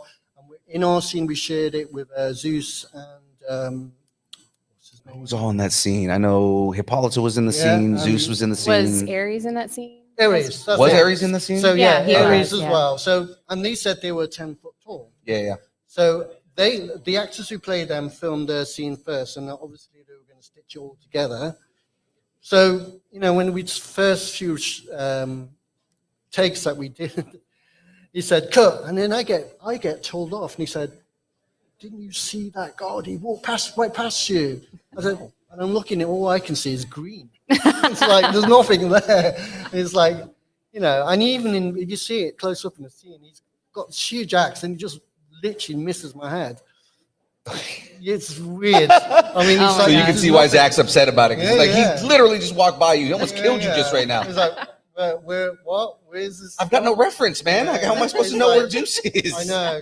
So it is really, I found it really hard just to on green screen, and the way they filled it out was amazing, by the way. But I mean, it was just so bizarre to kind of like, and they don't really give you that much information. And sometimes on these films, they just want to contain how much information because they don't want any leaks about plots and Right, stuff, right. top secret stuff. So they try to keep it to a minimum, just to keep it secret. Yeah.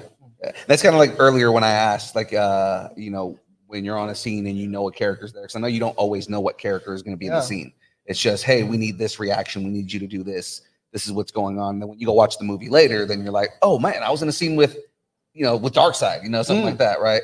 So yeah, I mean, that's kind of like when you do know what character is in the scene with you. It's like, you know, I'm going to be in a scene with this character, like, you know, that you have to geek out even more when you know you're in a scene with Doctor Strange. Or Oh my yeah, God, something it's like crazy. Yeah. It's insane. Yeah. Right. But you have to keep that inner geek in. You can't, you know, you're there to work. So You got to be professional, right? it's like, I mean, Can't I'll fanboy out. tell you one of the geekiest things it did was on Legends of the Sea Devil, the scene we had, they built a whole pirate ship in the film lot next door. So they basically said, this is your green room. This is where you wait to be brought on set. And they brought us into the TARDIS. Oh my gosh. So we were in Jodie's TARDIS, and they said, "Wait here." Right? I mean, I was like, That's cool. And then they it was almost like they were teasing us, just to make it even more geeky. They turned on all the lights of the TARDIS, and then they said, "Don't take any photos." And everybody was going, right, okay. Everybody's getting their selfies and then their photos. Oh, that's funny. Come on, you know, you're in the TARDIS. It's like. Speaking of not being able to talk about things, what were the NDAs like on like James Bond, Doctor Who, like all the big IPs that you've been in? What was the NDA? The NDAs, Yeah, yeah. like God. non-disclosure Yeah, agreements. I mean, they're just like, you just have to be absolutely professional, and just I don't talk to anybody. Even when I'm talking to my partner, I say, please just don't say a word. It's like, I do feel your not. pain. It's really hard. Yeah. I'll tell you a story, because on The Force Awakens, right? And maybe they were just making an example of the poor guy. But basically, on one of the early days on the set, they said that one of the guys who was working with, I guess he was one of the Resistance, and he told his girlfriend, and his girlfriend tweeted, because she was so proud of him. Yeah. And she tweeted, "My boyfriend's on Star Wars." He was sacked the Yeah. next day. Because especially for Star Wars, where they put everything I under. don't know if they were ever together Oh, now. yeah. I mean, Yeah. But I mean, like, because Star Wars, they're really big about like project names, and you Yeah. don't know it's Star Wars, and they're really known for, like, you know, most people don't even know they're in Star Wars until the day they are on set. Yeah, So yeah, it's like, yeah. you know, Yeah. like they're so secretive with stuff. I can see, you know. Yeah, even the character, when they said, we were going to cost you for the Resistance, they said we're pirates. Mhm. And we all knew the code name was Avco, which we knew it was Force Awakens. But when they said, "Oh, you're going to be pirates," we were thrown, because we thought, well, maybe it isn't Star Wars. Yeah. So yeah, you're right. Yeah. Yeah. I know Mandalorian was like famous for that, where they just did not tell anybody. And half the people like would film their scenes and still not know they were in Star Wars. Right. Yeah, that's true. Yeah. They're so like they've been doing it for so long. Yeah. Like, Yeah. you know, it's like layer upon layer. yeah, Blue of different Harvest. things. So Blue Harvest for the win, right? right, Blue Harvest. Uh, for the win. So I actually have a question, because I'm a huge Discovery of Witches fan. Yeah. So, nerds. and you were in the library scenes in that, like the big Yeah. library scenes. How was that to film that? Because like they had this whole like almost magic dome around everyone, and you couldn't really react to it. So I don't know if I was in the library. I met the leading lady. right, yeah. But that's all I knew about it. Oh, so you didn't even know that. I didn't know what the story was or anything. We were just told to sit there, and what were we anyway? I can't remember what the character was. You were witches, just we're like, yeah, you witches, were we're witches, witches yeah. in So, Like, there's so many things I don't even remember. well, People bring them up and we go, "Oh my God, I remember that." But that's it's still it's funny cool. when we talk to people and they're like, "Oh, that's right, I was in that." Something remind me, I was in the Muppets Most Wanted, or one of those, where we were in the Gulag prison, and we had to rehearse this whole song and dance scene where we were dancing, and totally blanked it out. I thought, oh my God, yeah.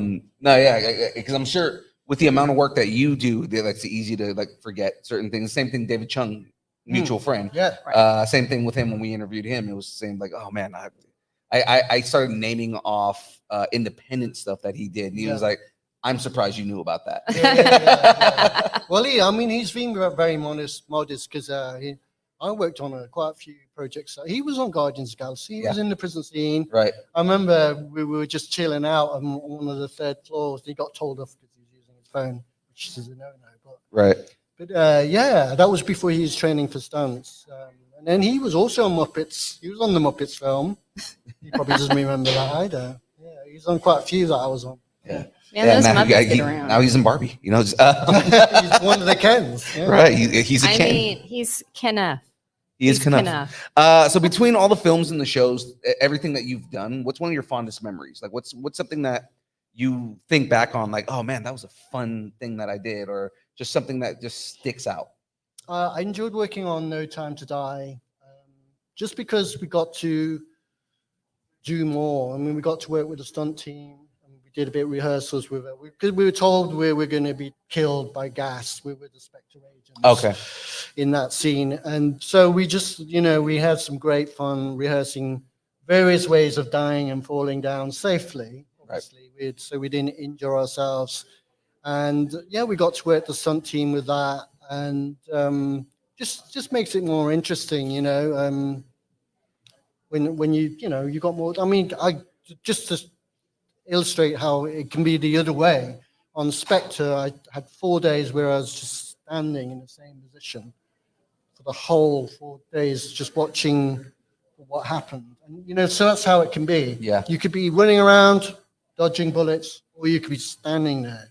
And it's like, and you have to do the same, mimic exactly what you were doing. Right. Which, if you had a glass in that hand, you have to remember that it was in that hand. Or whatever you were doing, you have to be doing it. For continuity, right? Yeah. So any fun stories from a set that was just like, again, just something that was just like, oh yeah, this is fun? Oh my God, yeah, that whenever anybody asks me that, I go blank. We could, because we I'm could not ask sure you what the fun hardest scene means. was. Does that mean like I did something crazy on set? Well, I think of like almost like something blooper worthy, right? Where it's just like, something. Oh, funny okay, happened all or right, something like okay. that. I had to see that. Probably didn't make it into The Force Awakens, but I was just so into the whole. I had the Star Wars music in my head, and we were doing the huge resistance scenes, which shot out green and common, Mhm. and there were lots of resistance, lots of droids, Right. full-size Millennium Falcon, 2 X-wing fighters. I think Chewie back was there. Anthony Daniels was wearing it as C-3PO. I think in one of the scenes he is explaining to the Resistance what happened. And I don't know, one of the ADs directed me to run from all the way down the runway to where he is, and then just arrive when he's explaining what he's explaining. Right. And I did, and we did this like, must have been 20 times. I was going, oh my God, I wish I hadn't agreed to do this. So I was running down that runway 20 times, arriving where there's crowds, and then probably not even seen, but doing my job. Mm-hmm. And and I never even knew what Anthony Daniels was doing, because you don't hear his dialogue. All you hear is he's just doing the body movement. He's probably doing that. Because he does ADR for C-3PO, exactly. right? So on one of the scenes, I arrived there and he's doing that. C-3PO is like that. And you go, oh my God, he's waving at me. What do I do? Oh, I'll wave back. and then they cut the scene and takes us, and he really rips into, he makes an example of me. He goes, Oh no. he said, he goes, I wasn't waving at you. I was just talking. And he was like, oh, sorry. So there you go. That was so embarrassing. I've heard that about Anthony Daniels. Yeah, waving at him, ruined his concentration, waving at him. But I've been running up and down like all day. Oh, right. So, go ahead. No, go. I was going to say, back to learning about you. We've been talking to you. What would be a dream role or franchise to be Something part you of? haven't been in because you've Yeah. been in everything. So it's like, I don't know if you want to. Loads of things I haven't been in. I was going to say if you wanted to return to a franchise. So let's say I've touched the Harry Potter franchise, Crimes of Grindelwald. Star Wars, done 3 films. James Bond, done 3 films. 4 Marvel movies. 11 episodes of Doctor Who. Pikachu movie. yes. Jurassic Yes. World. Fallen Kingdom. Definitely loads of things I've done. Star Trek would be number 1. That's Okay. filmed Star exclusively in America. Mhm. So I have been asked that question before, and then somebody said, "What would you be in Star Trek?" Well, I'll be anything in Star Trek, but something like a Ferengi in a bar would be really Mhm. cool. Just hanging out like a Cheers bar and just being a Ferengi. Yeah, That, yeah. That'd be that was my awesome. job. I'll be really happy with that. That would be cool. Nice. Yeah, Ferengi are awesome. I do love the Ferengi. I'm quite good at years. But I'm sure you can have them. So what's a word that Americans say that just makes you giggle? American word. Just something that we say that you just laugh at. It's just I never it's laugh weird. at anything American. You just laugh at our actions I because think Americans got a really cool way of speaking. I think. we feel the same way because the Yeah. majority of Yeah. us love the way you guys Yeah. speak. So No, I think you guys are cool. You got a really good. I almost talk in your way when I'm here in America. Mhm. Yeah, you're cool. No, Nice. I've got nothing horrible to say about Americans. okay. I mean, to the extent that he's wearing I'm American wearing shoes. American He's wearing Converses. like very because traditional American. You guys what? Because again, America. America. So in the great debate, do you prefer coffee or tea? Both. Both together? Sometimes I'm really craving a coffee, but it has to be quite strong coffee. So I just like a kick. But then sometimes I really want a nice cup of tea. Hmm. Do you Nice do cup of like, tea. is it white? Do you do the white tea or do you do the with the cream or? It's called milk. It's There's well, not- milk, don't- yeah. there's not cream- there's no cream in tea. Tea not in England. I've had it. I love tea and I Yeah, actually put I'll milk tell in you, it. your creamers, they're weird. Yeah. I mean, the creamers here you want milk, but they like put all sorts of different flavors in it. It's like, I don't want sugar in my coffee. I was and gonna yet- say our cream is 90% sugar. So Yeah, Yeah, I was yeah. like, I didn't want sugar in my coffee, but I thought creamer. So it's like, that's kind of American thing. yeah, no, Yeah. definitely. I'm just overloading sugar and everything is an Yeah. American thing. Exactly. If you could be a superhero or a supervillain, which one would you be, and what ordinary task would really frustrate you? What task would frustrate me? Yeah. So as a superhero or supervillain, right? What ordinary everyday task would just be the most frustrating thing to do? How about Dr. Zoom Okay. Okay. Ooh. trying to open a tin of baked beans with my gauntlets on? With the gauntlets on. I just see you and a bunch of doom Yeah. bots like trying to open it. This ain't working for me, man. It's gonna handsome this can open. Yeah. Let me just use the magic because I'm tired of using the Right. technology. Yeah, exactly. So Frey has a fangirl question for you here. After this, like you guys are welcome to ask any questions you have as well. This is our audience go for it. participation. But my fangirl question is, what is the most challenging sequence you've had to perform on film?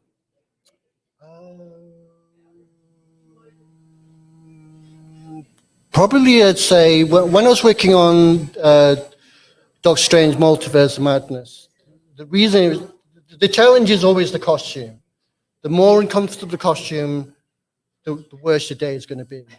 And then if you add onto that the environment, like if it's hot in there, studio lights are hot, the air conditioning isn't on, those things matter when you're there 12 hours a day. So the more comfortable the costume, the better your day will be. But costume designers don't look at it that way. Right. Right. Yeah. Their motto is it's got to look good. It's got to look good. So on the Multiverse of Madness, we had like a armored sort of, the camouflage had kind of like a hard plastic armor. It looked great. And then just as we were about to shoot the scene, the costume designer had this amazing idea. He was going to design these very heavy rain max, camouflage rain max. As we were going on to the set, he was just randomly picking people to throw them on. Oh my gosh. And I drew the short straw. So I had the full arm on and I had this rain mac on. Plus, we were shooting at the tail end of COVID, so we had to wear masks on and a visor. Oh wow. The only time we were ever able to take it off was during action, and then it had to go straight on. So it was very hot in there. 2 double layers of costumes, running around the set, pretending to fight the Scarlet Witch. It looks great on film, but yeah, that was really challenging. Oh yeah. so that, challenging. that sounds well. You know, you made it look effortless. 'Cause- Oh, thank you. You're welcome. Thank you.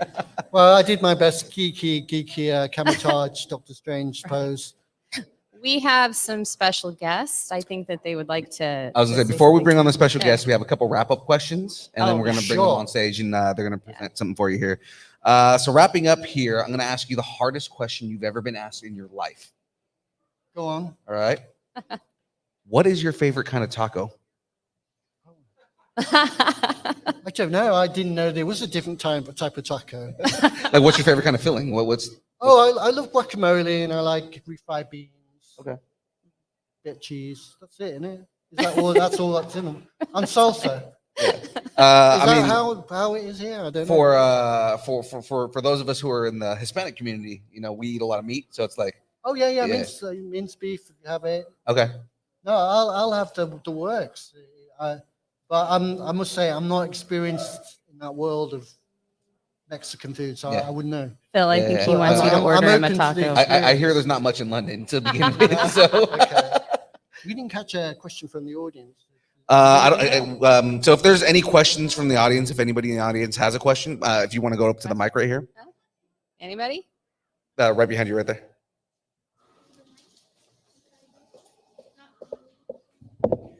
Keep in mind, we have an asthmatic that's waiting to come on stage right now. How was it buying dinosaurs in Jurassic World? Oh man, it's so much fun to be on that show. I mean, it's just running around, and a lot of time those dinosaurs on set. So a lot of it's done in post. But no, I was thrilled to be. I mean, my wish would have been to be eaten by a dinosaur. It didn't. It didn't happen. I was very close to being chosen as one of the ones that was in the elevator, but I didn't get the job. But there was a scene where the Indoraptor comes in and eats all those people. That would have been, that's one of those scenes. It's like Jurassic World. You want to be eaten by a dinosaur. In Harry Potter, you want to be a wizard. So that's good. Those are the kind of things you want. Star Wars, you want to be a Jedi. Well, that's how I see it. You know, that's the dream, isn't it? You know, so and it got to be creatures on Doctor Who, which is really cool. So yeah. Yeah. Nice. Who wins in a fight? Camouflage Warrior or a Central Park tourist in Morbius? Oh, camouflage. Tourist Right. of the camouflage. Exactly. So what's next for you? What's any new cons or any there anything you can non-NDA actually tell things that us? we can talk about? Things that's coming out, they're all NDA, I'm afraid. Sorry. Okay. There are a No, couple of Oh. things. What was it, con? Did you say next con? yeah, like your next con. Oh, or I'm in anything. Denmark next weekend. Denmark. Yeah, Nice. there's a sci-fi con there. That's going to be cool. That's, yeah, some great guests there too. I'm looking forward to that. Awesome. Do you have But a we're question? not done here yet, are we? We've only just started, so We have another question. yeah. Oh yeah. Hold on. Turn the mic on. Oh, Go for yeah. it. I'm short. Hold on. You got Okay, there you go. I'm short, so what's your favorite movie playing and how'd you get the part? Pardon? What's your favorite movie you played and how'd you get the part? Oh, so because it's background work, the way the casting works. There are agencies and they have many faces because it really is about your looks.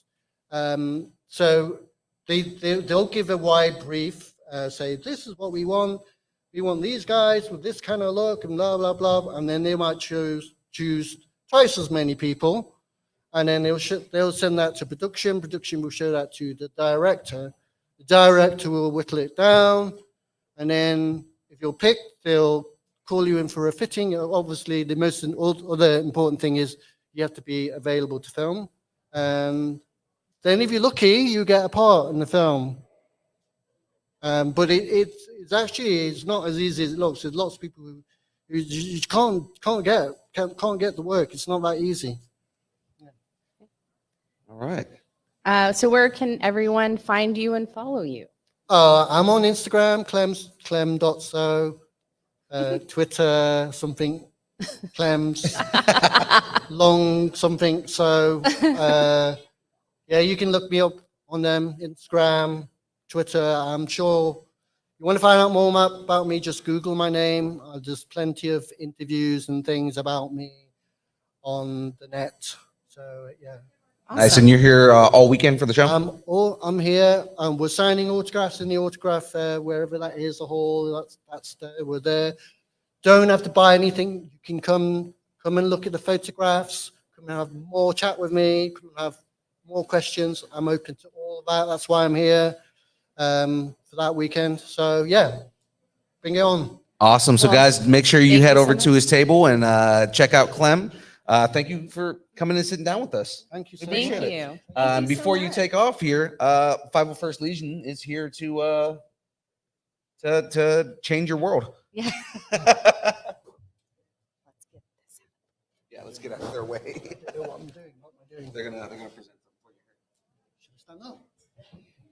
So we are the 501st Legion. We are the local club back here for these cameras because I want it on the podcast too, right? Oh yeah. So back over here. Yeah, because we have cameras. So we are a worldwide organization that focuses on the bad guys of Star Wars, and we are here to present Mr. Clem So with an honorary membership into the 501st Legion. Thank you so much. Thank you very much. Thank you. And I'm with Rebel Legion. We're the good guys, but we all get along, so it's okay. We would like to induct you as a Rebel Legion honorary member. Oh, thank you so much. Thank you. Thank you very much. And then if we can get a group picture with each Legion, that would be great. So let's do Rebel Legion first. If we could have our Rebel Legion members. Actually, yeah, I guess it doesn't matter. Yeah, do you want them in shot? They'll be in shot.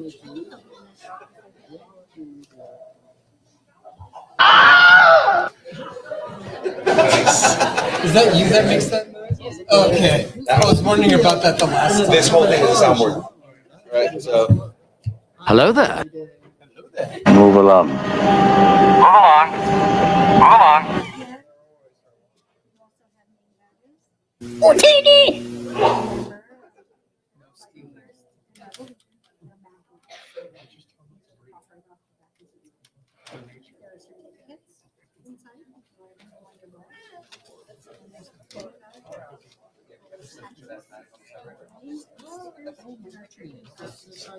Thank you so much.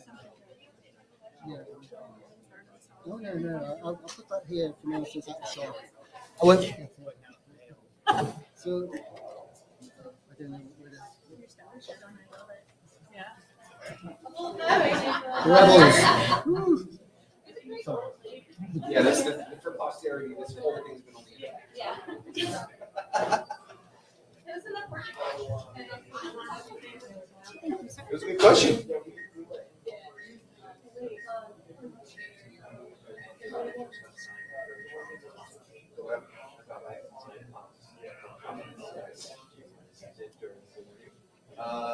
We're gonna Get your back raised up here.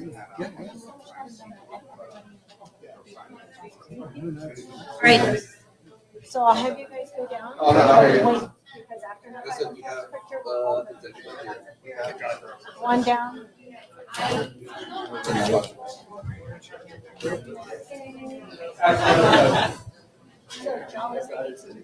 Oh, I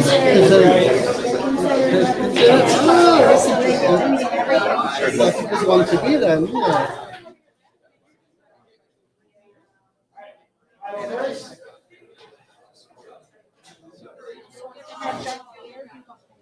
Okay.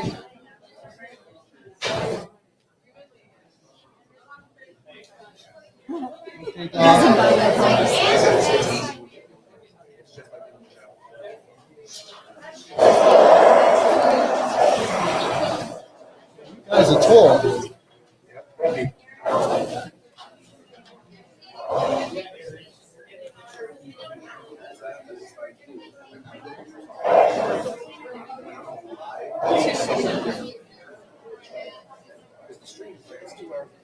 All right, so if we can smash together, chat about the slide a little bit. Just have you guys go to your left. We'll bunch everybody up.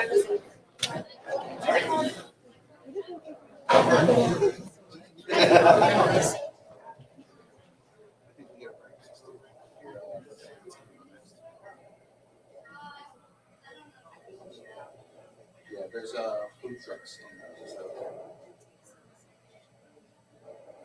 We good?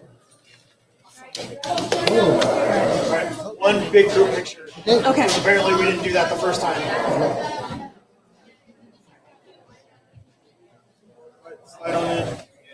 Everybody all together.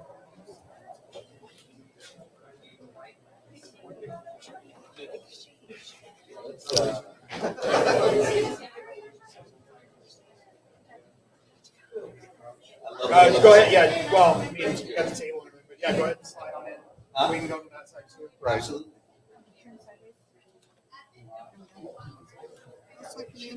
We got enough space.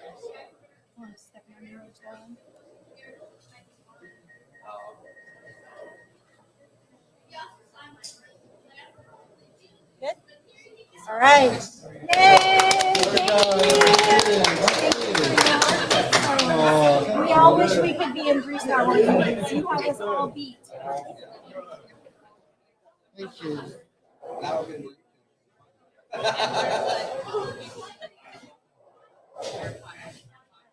Thank you very much. Thank you. You did great work.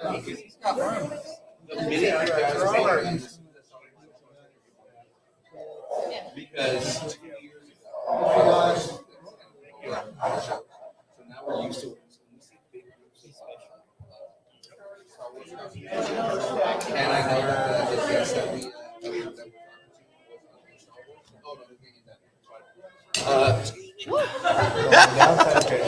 real quick, Clem, before you take off on us here, if you can sign our placemat, that's our souvenir. Right there. You just want to sign it? Just sign anywhere on there. Oh, and if you would like a picture, I have pictures. The best You can take a picture of the Oh, I'm so sorry. Oh, it's sorry.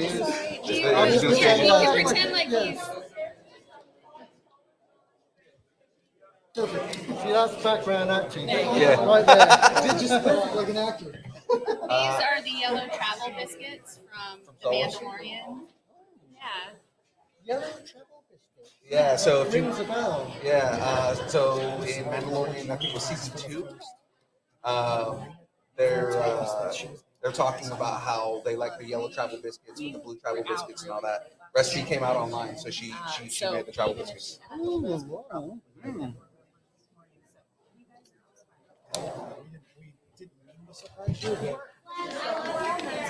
It's okay. It's all right. We're fine. We roll with the punches. Thank you so much, Clem. There was no one here. Recording. Thank you, Clem. So He's stoked. You guys are doing Rebel Legion this time, right? yeah, it'll You already just be got RL, but we'll do the RL and then a big group picture. Yeah. And then yeah, Okay. we'll be done after For that. sure. Because now you guys are getting Vader, who, the Vader who's the most badass on screen. He really is. He killed everybody. Spencer? Yeah. Spencer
Gem State, how we doing today? Really? No excitement whatsoever. Gem State, how we doing today? You're my new best friend. That's up to her.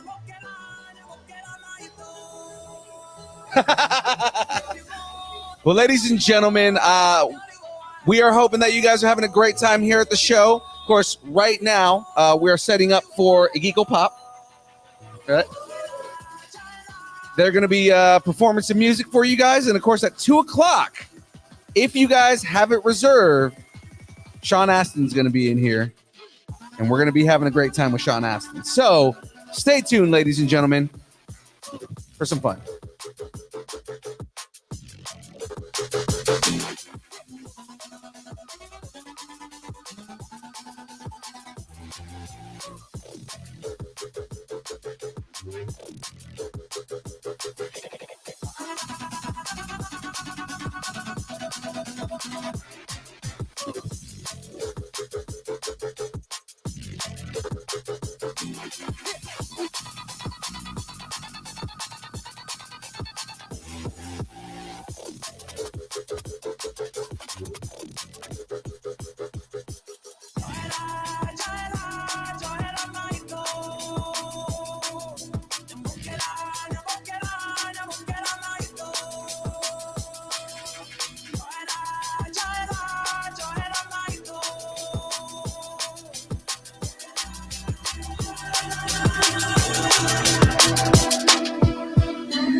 Every day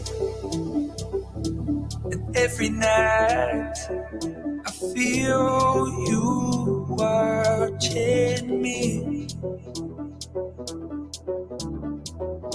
It's been some time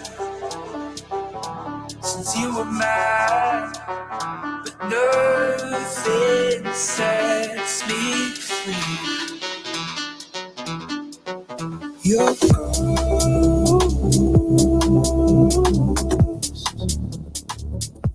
follows me, stuck inside my hands like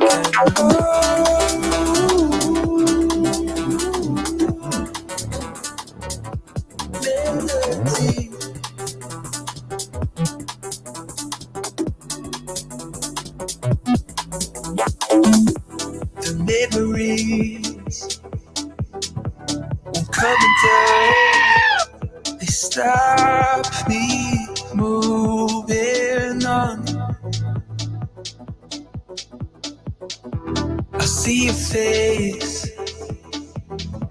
in every word.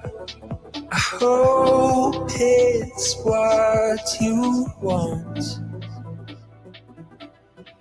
Your ghost follows me, stuck inside my head like an old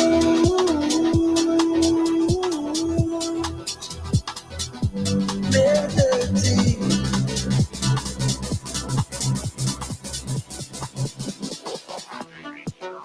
Your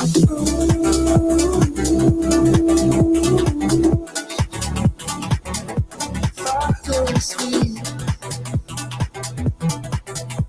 stuck inside my head like an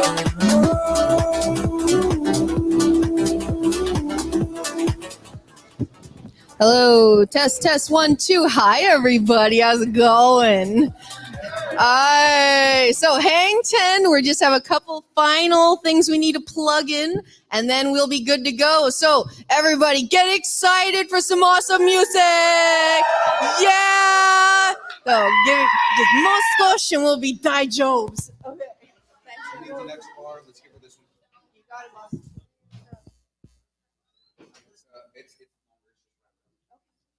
All right, we're good. We're good. We're good. Here. Okay,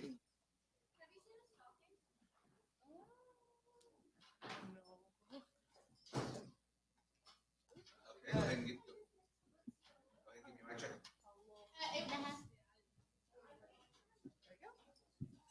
Oh, hold on. You're unplugged.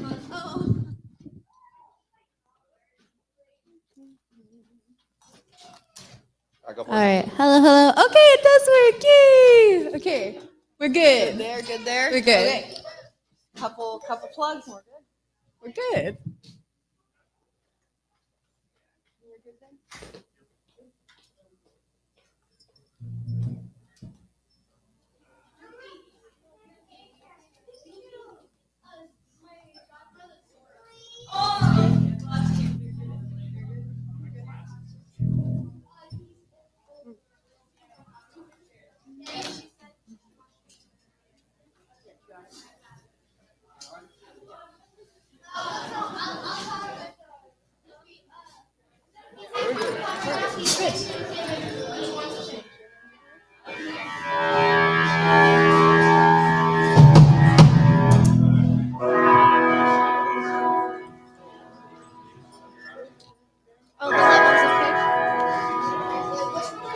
All the levels okay?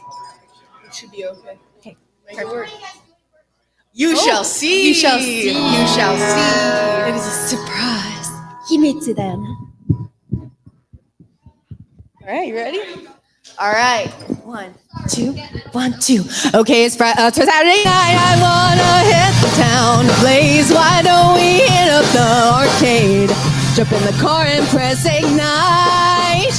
Well, isn't that just great? Cut off again on the I-5, reaching close to max overdrive. There's no more time that's left to waste. Racing around, going further, save before we crash the server. Don't care as long as we're okay. Finally at the destination, raise a glass to dance the night away. Are you ready? Let's go! Hey, it's another Saturday with me.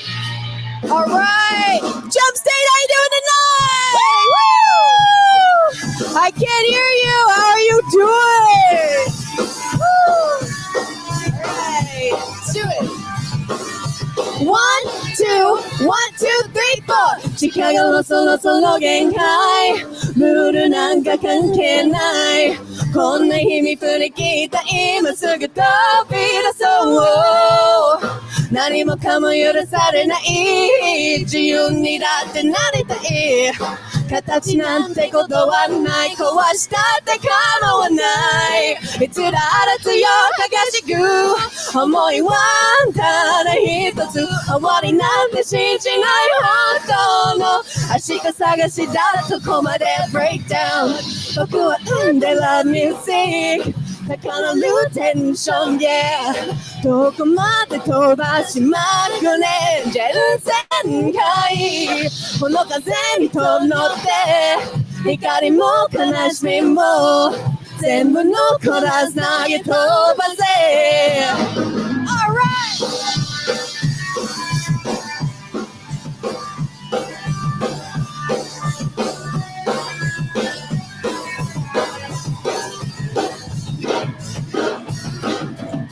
これからを無駄にしないこの時を生きるために余計なことを忘れて今こそ飛び出そう決められた道なんてないし全て自分次第だし後悔なんてしたくないだから怖くなんかない誰にもわかんない強さで僕できち向かってくそこで上げて信じよう本当の明日必ず来るから Break down 僕は生んで Love Music 高鳴るテンション Yeah 一番で飛ばしてゆけ全限界打ちつける風も跳ね返すままでどこまでも走り続けろ Alright, from under the Deku tree in Portland, Oregon, is Max on the bass. Yeah.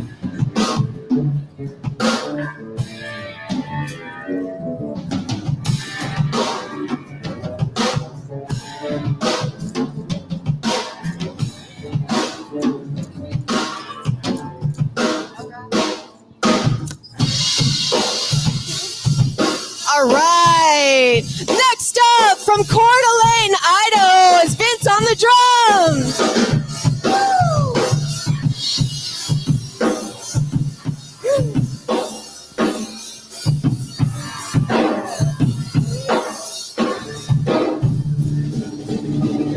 All right, and the best guitarist, Yana on the guitar from Moscow, Idaho.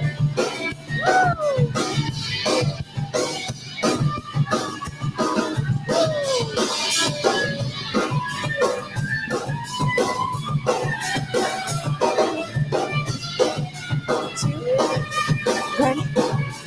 Go. Let's go. 爆発しちゃうくらい何も聞こえないくらい胸の奥突き刺すくらい全然開深い風にだって負けることなんてない戦い続けろ Break down! Break down! Break down!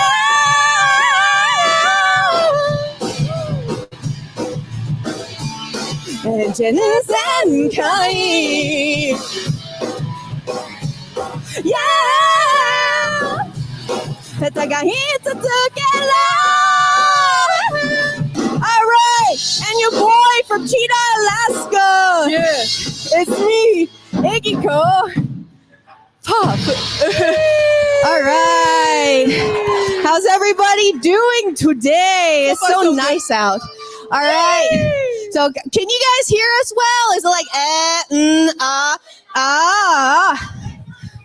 No, for sure. I'm wondering, do you think we could put in the tiny guy? Maybe? No?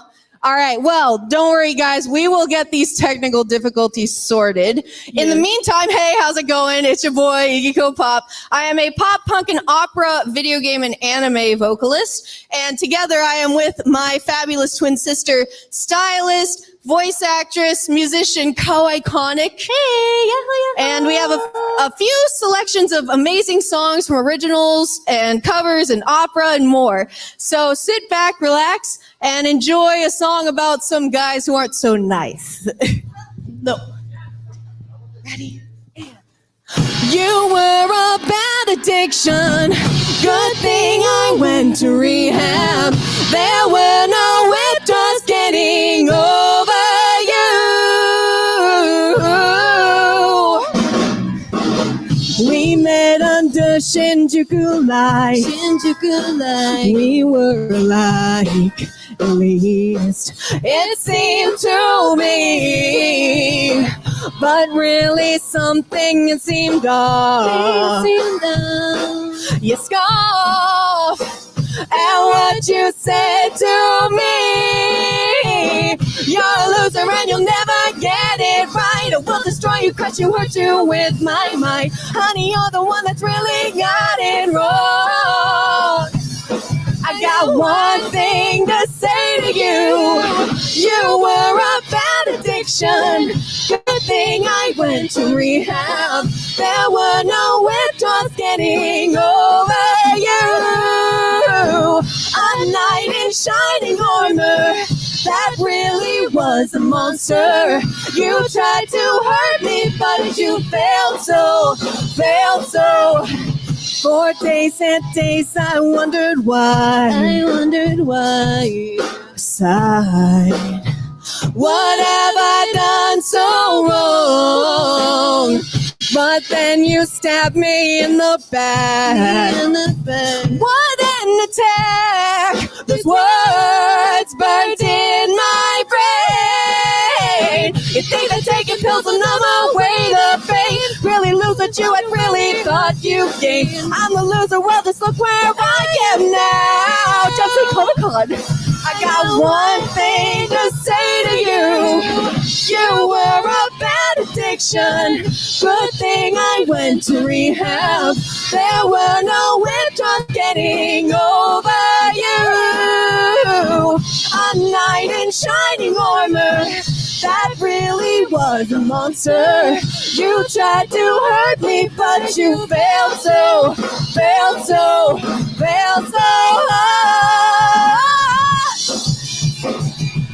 Hey, yeah, yeah. Hey, yeah, hey, yeah. I'm glad I left you, you're a big disgrace.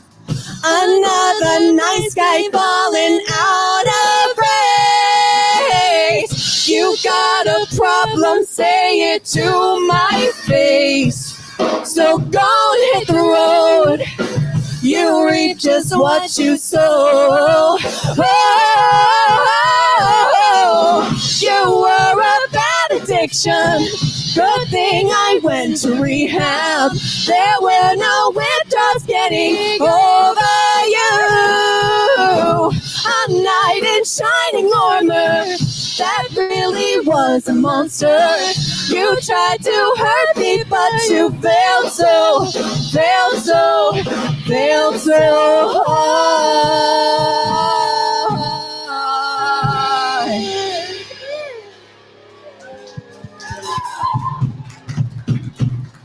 Thank you so much. All right.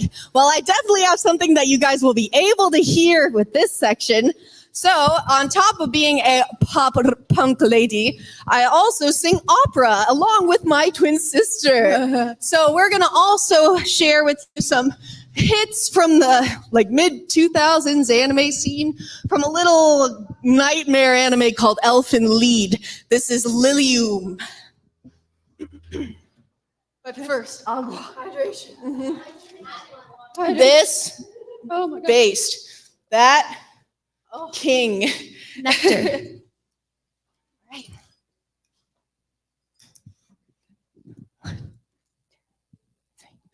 Oh, si,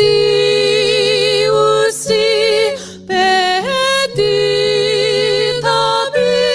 vetur, sapientiam, et lingua eius, loquet ridicium, beatus cirqui, sufer tentationem, quoniam cum probates veritas bet coro diam vitae Kyrie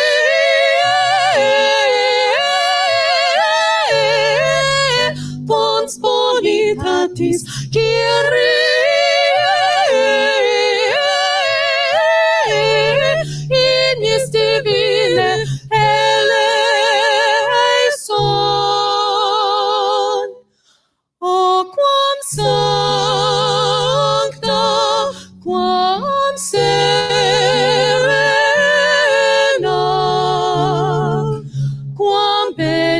niña, quam amena castitatis livium.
O quam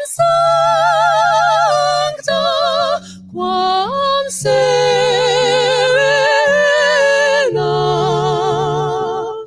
quam benigna, quam amena castitatis lilium.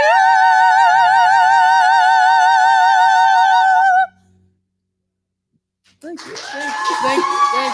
you. I got my bachelor's degree, Idaho represent, brother. Okay. All right, now for something completely different.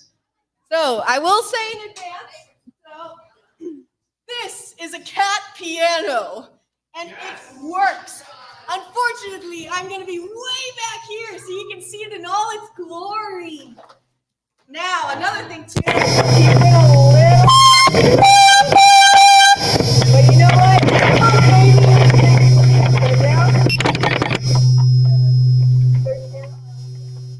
There we go. Let's get a good meow. Yeah. Okay. All right. Are you guys ready for some piano?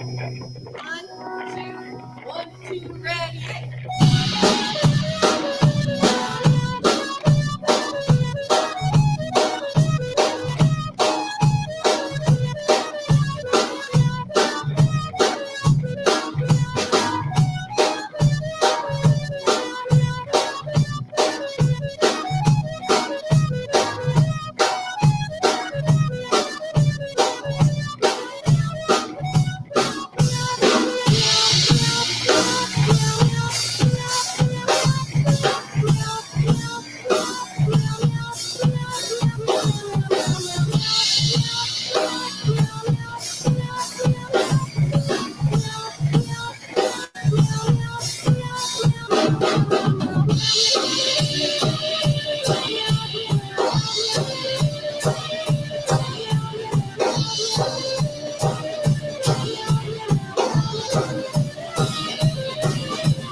at Gem State Comic Con, I have a question for you. How many of you guys like Sonic? Yeah, that's right. I went to the Sonic Symphony in Portland, best concert of my life. How many of you guys like the Sonic comics, specifically Archie? Oh, I see someone in the audience will get this song. All right, so there's this comic. Oh, so there's this comic book artist. His name is Ken Penders, and Ken Penders kind of ruined Sonic. Basically, he sued Sega and won, so now Sonic can't have a girlfriend. He always has to win. It's like boring now. So this song with children in the audience is called Screw Pen Penders. So all right, you guys ready? Ready, in. Well, here we are again, Mr. O.C. Got another lawsuit to squash the beef. I'm the holy art thou sender of a defective reskinned error. You love to tantalize a childhood game, Twitter talking crap to play your game. It's the biggest cringe defender. The more successful see what's in Chandler. But I mean, when was the last time that you got it? Your stories never match mine. They're only played up for yourself and not made for no one else. Whoa, whoa, you're acting like a child over an IP that's not even yours. And hilarity's in short because of a stupid game. So la la la la la la la la la la la la whoa.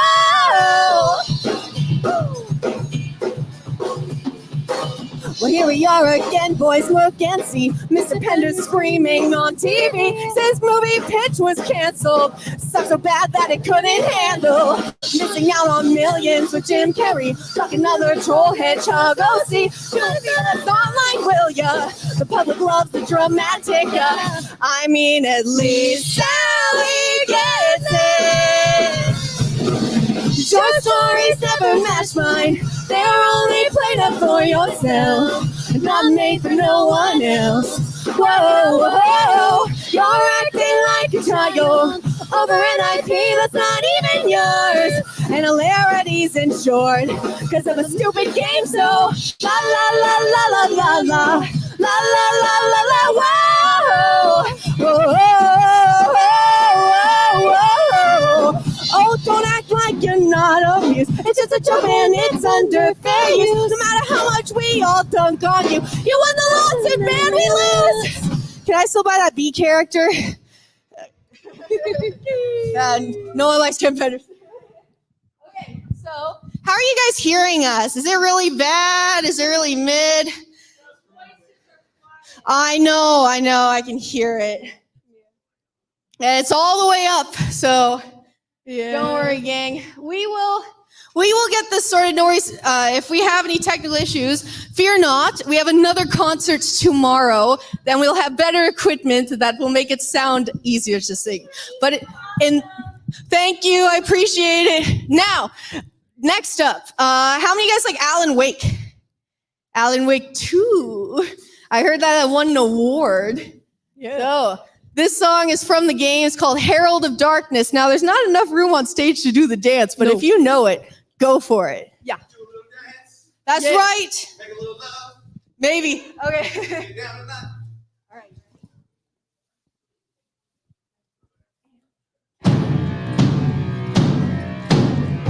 Crowds I gathered, you grew up nice and sheltered with mama's pretty stories and your own made up fury. And mama gave me a magic clicker. Well, yes, I think it's true and fair to say. Come on in and listen, lost worship and medicine.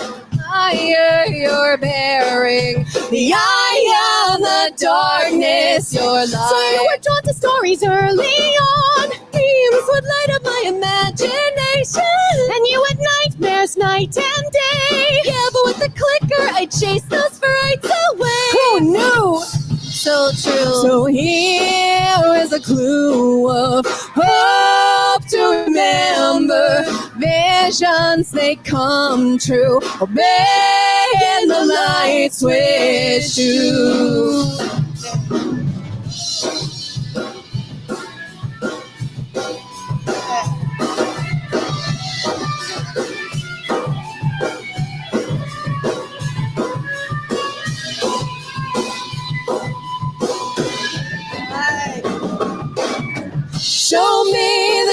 champion of life. I'll show you the herald. Table. So I do, not the What's going on, guys? So I Hey, do 3D print and all I that. am here I at have a card if you want to buy a 3D print, but something different from Gem this. State Con, and But, you guys haven't seen no, me much nothing because on I've been sale. Tables for sale. We kind are of behind the giving scenes this away. taking pictures. The only thing that we But sell something yeah, I'm here. I'm excited. Then we'll like wrap off stuff. We might take A lot going on. we don't sell. This is We're an getting ready experience. to be on the panel with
So, and it's like, yeah, it's one of those fun things, but same idea. Like, I have a lot of people from that call me just to do like, hey man, like I'm having a rough day, this and that. So I'm like, all right, bro, I'm everybody's therapist. So I'm like, well, I mean, we're all, when it comes down to it, we're all therapists, because who else is going to understand us?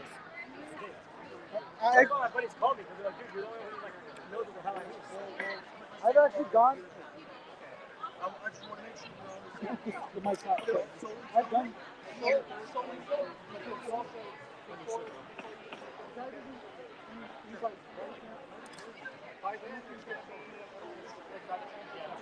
First of all, I got a couple someone too, so I'm like, okay, I'm gonna sit there like, fuck that. Yeah, no, good, exactly. So, would you like us to? Yeah. Hey, what's going on, guys? Okay, I'm back. Now I saw the internet went down. At Gem State Con, I know you guys haven't seen me much. Been behind the scenes doing a lot of photography, which is not my 100% forte. But hold on, I'm trying to set this thing. About getting ready to go back in for the panels again. Yeah, it's been the all Phil show. I'm balancing all kinds of stuff as always. My assistant is grabbing some food right now because he's hungry. I'm hungry too, but I have no time. Anyways, all right, close up my face. But it's great, guys. We're having a lot of fun here so far. It's rough. I can tell if you guys were following me, like as I was driving last night, it was insane. But you weren't. I can tell you right now, driving in snow is not my forte. I don't know how these people in Idaho do it, but I give them mad props for how they drive. Because there was a guy that was in front of me that was just charging forward. I got into his little, the wake of him and just followed him all the way through to our destination. But it's great. I'm already making friends over here. Got a fellow veteran who's dressed up as an Assassin's Creed. It's called North American Assassin's Guild, Idaho. Super cool dude, ex-Marine. I know. Sorry, I didn't mean ex. Well, always a Marine. Once a Marine, always a Marine anyways. But really cool dude. I'm going to definitely talk more with him. Get to know what he's up to. But yeah, it's pretty packed here, guys. I'm actually, for being a, I guess I could say a smallish venue. I mean, I was talking to Phil earlier, and I hate saying I sound bougie because I'm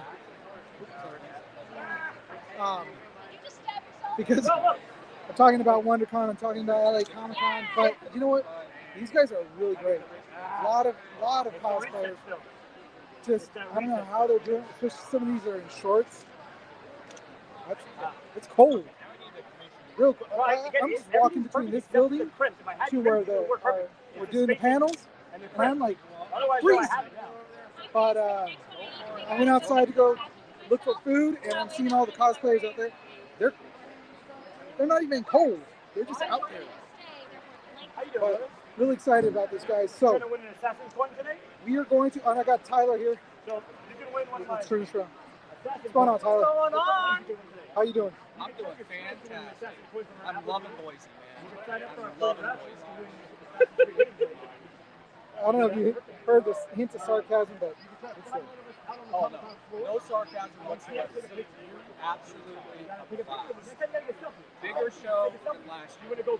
That's what Phil was telling me, is that it's a lot bigger show than last year. So. Yeah. We got both venues full. Cool. It's crazy. Awesome. Carry on. All right, guys. So, okay, now we got internet back here. And as always, it's like. So, I'd like to tell you guys right now that this microphone, this sound is brought to you by Donner. What you're looking at in my hand is the Donner mic. This is their new lav. Where's my camera? There it is. New lav. So the really cool thing about this, and I wanted to do an unboxing at home, but you know what? I thought, why not take it out into the field and see how it really works. So, microphone, box, really cool. Another microphone. Two microphones that come with this thing. They've got lightning port, and they also have a USB-C connection, so you can choose. Go to their website, check them out. There's a shout out to commercial. Yes, in between everything that's going on, but I got to do it because I'm on and I'm using their product. And I don't want to clip it on me because as I walk, it's going to be rubbing. Oh, see, I'm in the way. I got to get out of here. I'm not going to go anywhere. I tell her hold a lot of times. Everybody knows you're like. Yeah. Oh, look at that. My assistant comes through. Clutch. Anthony, don't walk away from me, Anthony. Don't walk away from me, Anthony. Where'd he go? Came in with some snacks for us. Oh, By all means. Partake, brother. All right, guys. So I got to go back into the other building because we got to go set up and everything, and we'll be back on. I know that Phil had. This is what sucks about using this, but oh my gosh. All right.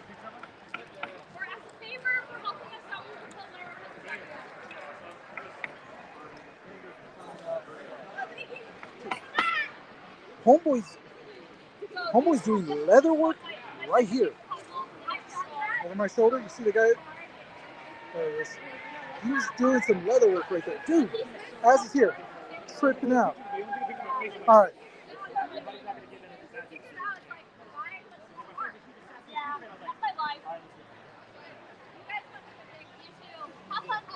Oh no, I wanted to catch what you were doing. Yeah, that's because I heard tapping and I was like, what's that? So I wanted to get it. So you're good. You're good. All right. Hey, Brandon, are my keys? Can you close my keys, by any chance? I'm gonna go put her in the truck for a little bit. Give her some water. And you should be on top of the jacket, I think. That's really wrong. On top of the brown jacket unless they move her. She's getting a little antsy. She's still in training and like that. If I get up, she wants to like follow around. Yeah. And so I'm gonna have her rest in the car for a little bit. I could run her, but if not, no worries. I have a car. I can get her with a code. Yeah, she's still in training.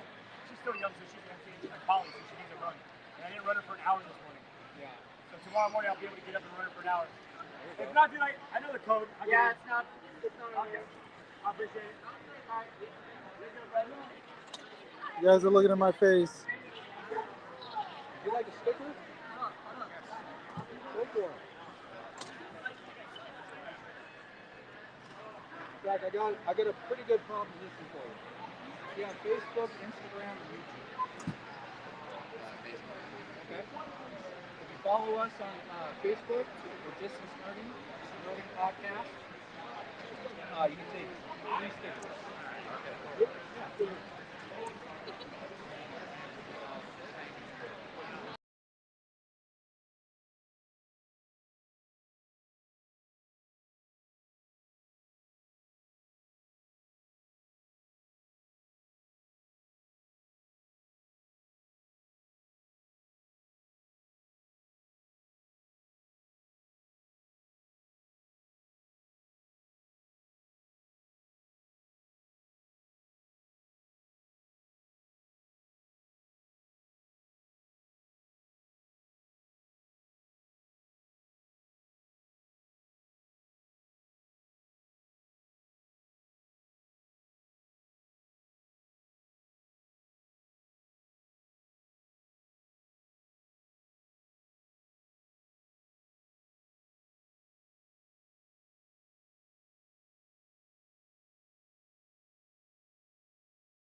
and De Niro coming to get me, or the other way around, whatever. But that'd be pretty cool, you know what I mean? But to be just in their presence, you know, it's a gift, you know, because I do look up to these guys. You know what I mean? Like you guys look up to other actors, or your teacher, or whatever. Do you know what I mean? But yeah, pretty special. You having a good time? I love it. Do you go to a lot of Comic Cons? Some, because this is your first one. I remember you coming to the table, yeah, and you're having a great time, aren't you? Well done, you. And this, like I say, you'll fit in here. We're one big family, right? Comic Cons are the best. There's nothing but positivity, and I've been to quite a few Comic Cons over the years. I've never seen anything or felt anything negative. Never, ever. It's just beautiful. It's great. I love it. It's cool to be geeky these days as well. You know what I mean? It's actually not. It's like seriously cool. Seriously cool. Seriously cool. Everybody in here now is seriously cool. Yeah. Non-geeks, like geeks. So with going from Harry Potter to Batman to Hitchhiker's Guide, what was it like auditioning for those roles? It's They're all like, different. yeah, in the beginning, it was like, I wasn't really auditioning. Well, tell a lie. I'll tell a little fib. So, Batman Begins, right? Yeah? Christopher, no. Do you know my character in Batman Begins? Ah, yeah. So, have you all seen Batman Begins? So, Christian Bale's first Batman, right? Mm-hmm. And so right in the beginning, there was a load of ninjas in the temples and stuff, and he was in there. So I was one of them, but you can't see any faces. They're just all in the get-up, right? The next time you see me is it was in Bruce Wayne's birthday party when he starts ripping into all the guests, realizing Ra's al Ghul's in that party, and he knows it's going to go off. So he starts being really nasty to all his guests, going, "Go on, you freeloaders, get out my party, blah, blah, blah." I'm like, "Oh. You know what I mean? I'm sure there's a little bit of truth in there. He probably did think they were freeloaders a little bit. So, but he had to get him out of the house because Ra's al Ghul's it's going off.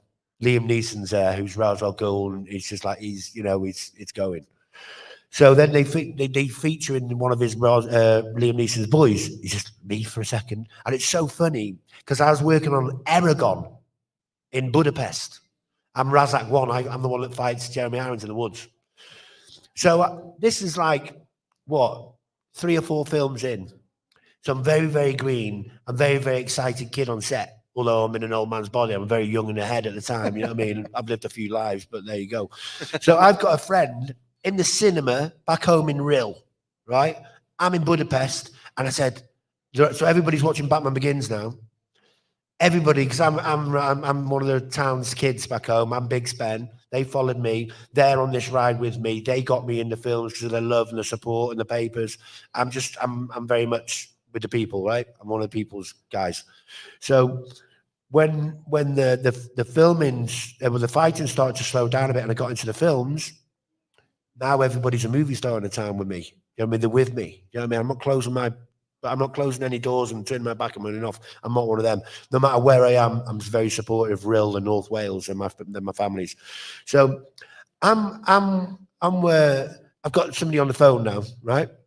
And I went, he's planted in the cinema. The cinema, that's the days when every seat was full, right? Every seat. Batman Begins, man, 18 years ago, 15 years ago, whatever it was. And everybody's at the room, you could hear a pin drop. They didn't have cell phones as much then with the cameras and stuff. They were just a little phone, a little Nokia thing. So I said, "Have you seen me yet?" No. So he's on the phone now. It's a good 40 minutes into the film, that party, right? And I'm there, "Have you seen me yet?" And then all of a sudden you see me like this. And everybody goes, "Sure." And then you freeze frames on me and I stand up and everybody stood up and goes, "There he is." And I was like, all right, okay, I just heard that. And then we're all like, whoa. It's now my 10 seconds, bit of fame in Batman Begins. But I was the most featured League of the Shadow in it. And it was just to be on a Batman film, to burn down Batman's house and get away with it. I burned it down. So Dave Legino has passed away now, a good friend of mine. He's putting the petrol down. And he goes, I'll light it up. I said, no, I'm going to light it up. So I go out, light it up. And as we're coming out of the house, you remember the scene when they're coming out? Yeah. Liam Neeson, you know, the guy that catches the Uzi? That was me catching Uzi. I was just looked a lot younger. And Corn Boff, who threw the gun, he passed away as well. So there's only 5 of us and 2 of us are gone. We're like, bring up now and again, who's going next? Be careful crossing the road. Don't choke on a chicken bone. Sorry, and it's crazy. What caribou knows be creepy, that one. I'll say it's crazy because if you look at like all 3 of those Nolan movies, right? Gotham Manor never gets rebuilt the same. So you did some lasting effects on Bruce Wayne. Yeah, baby. Yeah. The dark side. Building up to the dark Going side. in hard. Yeah. But we're going to pivot a little bit here, right? So we've had a theme with this weekend show, right? Doctor Who. Yeah. Right. Being Welsh and you know, just being from the United Kingdom, what was it like being part of Doctor Who? Oh, it was awesome. You know what? We're all a fan. I don't know if you're all over here, but very, very much British people are a fan of Doctor Who. I'm a huge It's starting to get over here more, and it's starting to sleep in, setting the seeds, you know. So I was one of them kids that used to hide behind the couch with a cushion when the Daleks used to come out. Do you know what I mean? Because Doctor Who is older than me. It's like, what, 55, 56 years old now, maybe hitting 60, you know? So I'm only 51, right? I had a hard paper round. I live in Wales. It was uphill all the way. Do you know what I mean? I look a bit older, but it is what it is. You know what I mean? I was waiting for that ride down, going, woohoo, get some air going. So anyway, to be on a Doctor Who is pretty awesome. You know what I mean? They rang me up, Connor and Neil Gordon. They rang me up and said, would you like to be on a Doctor Who? It's not as good money as the films. I went, listen, I'll do that for free. It's Doctor Who, man. You know what I mean? To be on a Doctor Who show is amazing. And I grew a really, really great relationship with the Doctor Who family. I was very, very fortunate to work with Matt Smith and Jodie Whittaker, you know? Do you know my characters in Doctor Who? Right. Has anybody seen Doctor Who? Oh, yeah. Right. So where the Whovians at? Come on. Right here. There you go. Right next to you. I am a huge Whovian. Right, okay. I'm the We minor. don't care about you, dude. I know. Ding, ding. Thank you. In the blue box, we have the blue box. You know what? We don't want to start a fight between soldiers. All right, okay. We're both vets, is what he's trying to say. So it's like I'd win, but no, go on, Spencer. Yeah, This okay, is your sorry. show. It's our show, baby. It's our show. So the first character I played was the Minotaur in the God Complex. If you had faith, I could kill you. Right? The second one was the Wooden King in the Christmas Day special. So that was a special one because not much is going on Christmas Day in the UK except for Doctor Who. So I know I'm in everybody's front room on Christmas Day while they're tucking into the turkeys and pulling the crackers. It's special. It is. You know what I mean? Hey, big up turkey. Crackers. You know what I mean? Give it a good stuffing. What?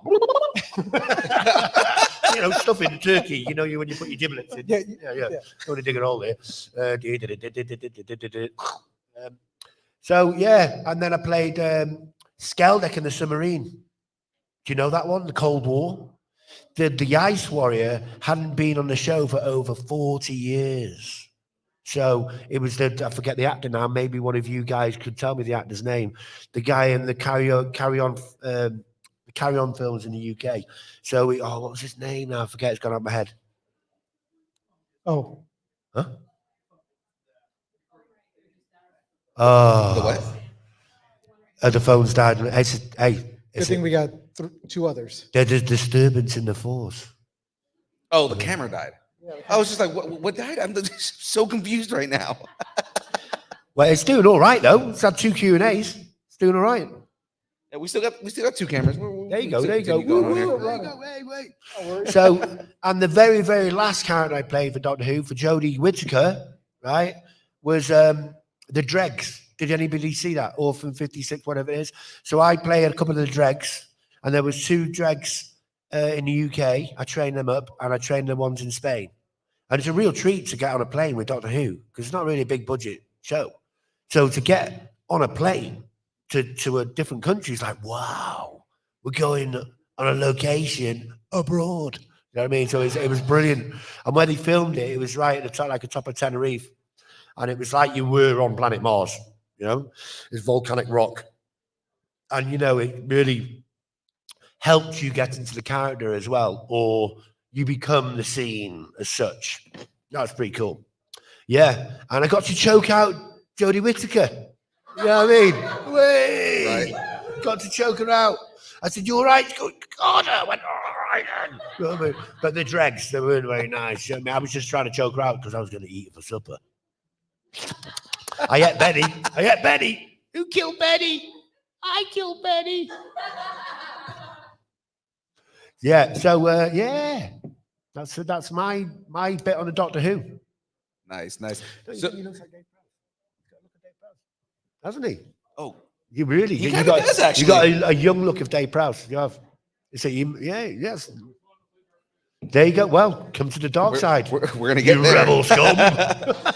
So before we get down that road, because Yeah. we're gonna go down that road, Yeah. let's talk a little bit of Game of Thrones. Right. Because we got to hear about that experience, right? So would you say that the White Walkers were just really misunderstood? Yeah, most of my characters are. I'm not a monster. I'm just a bit misunderstood. You know what I mean? I did a film years ago. We'll go to that one in a minute. Called Beowulf and Grendel. Did anybody seen that? Yes. Right, the one with Gerald Butler. Yes. Did you see that one? Yes. I saw that one. Do you know my characters? I don't. I didn't even realize. See what I mean? So the very, very first opening scene when Grendel's father is playing with Grendel on the cliff sides, and then all of a sudden the geeks come and chase him down, and the little Grendel hides in the cliffs. Go, Grendel. So the Grendel goes down the cliffs, and then I turn around to him, and they throw oil all over me and light me up, and then he comes over. I was Grendel's father. Oh, no way. Yeah, that was my little moment. And then I doubled the sea hag. You see the actor's face for 3 seconds, and it's all me. I had boobies.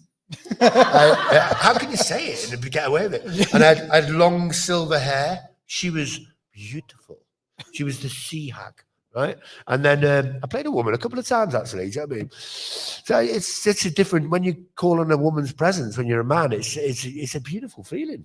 It's very special, especially she's like goddess of Quill or, you know, the sea hag. And then I doubled Grendel's father. Okay. Yeah. Which is pretty good. So I played Grendel's father. Well, played Grendel's father, doubled Grendel, and played the sea hag. That's awesome. And I got killed off Gerald Butler 3 times. You know what I mean? 3 times. Take that. What kind of direction did they give you for that? For going back to the White Walkers for that kind of character? Like, Right. Is there any motivation? Or is it just like walk towards the camera?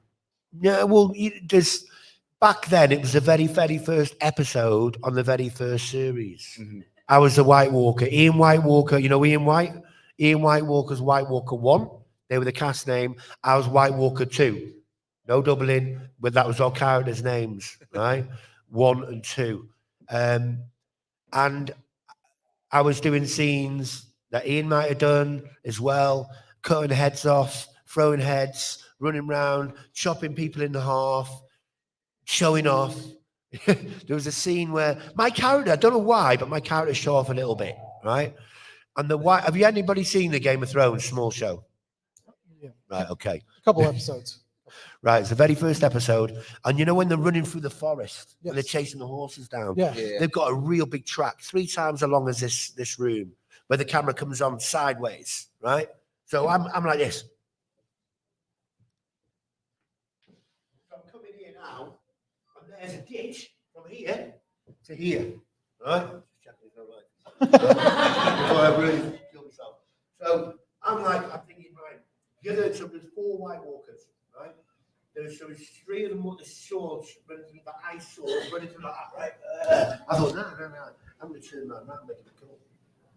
So as I'm coming through here now, I jump up, throw a shake, and land on the other side of the ditch. You know what a ditch is? Right. Well, it's different things. So anyway, it didn't work out that way because the whole set was a forest, a real forest, and it had white paper down to act like the snow.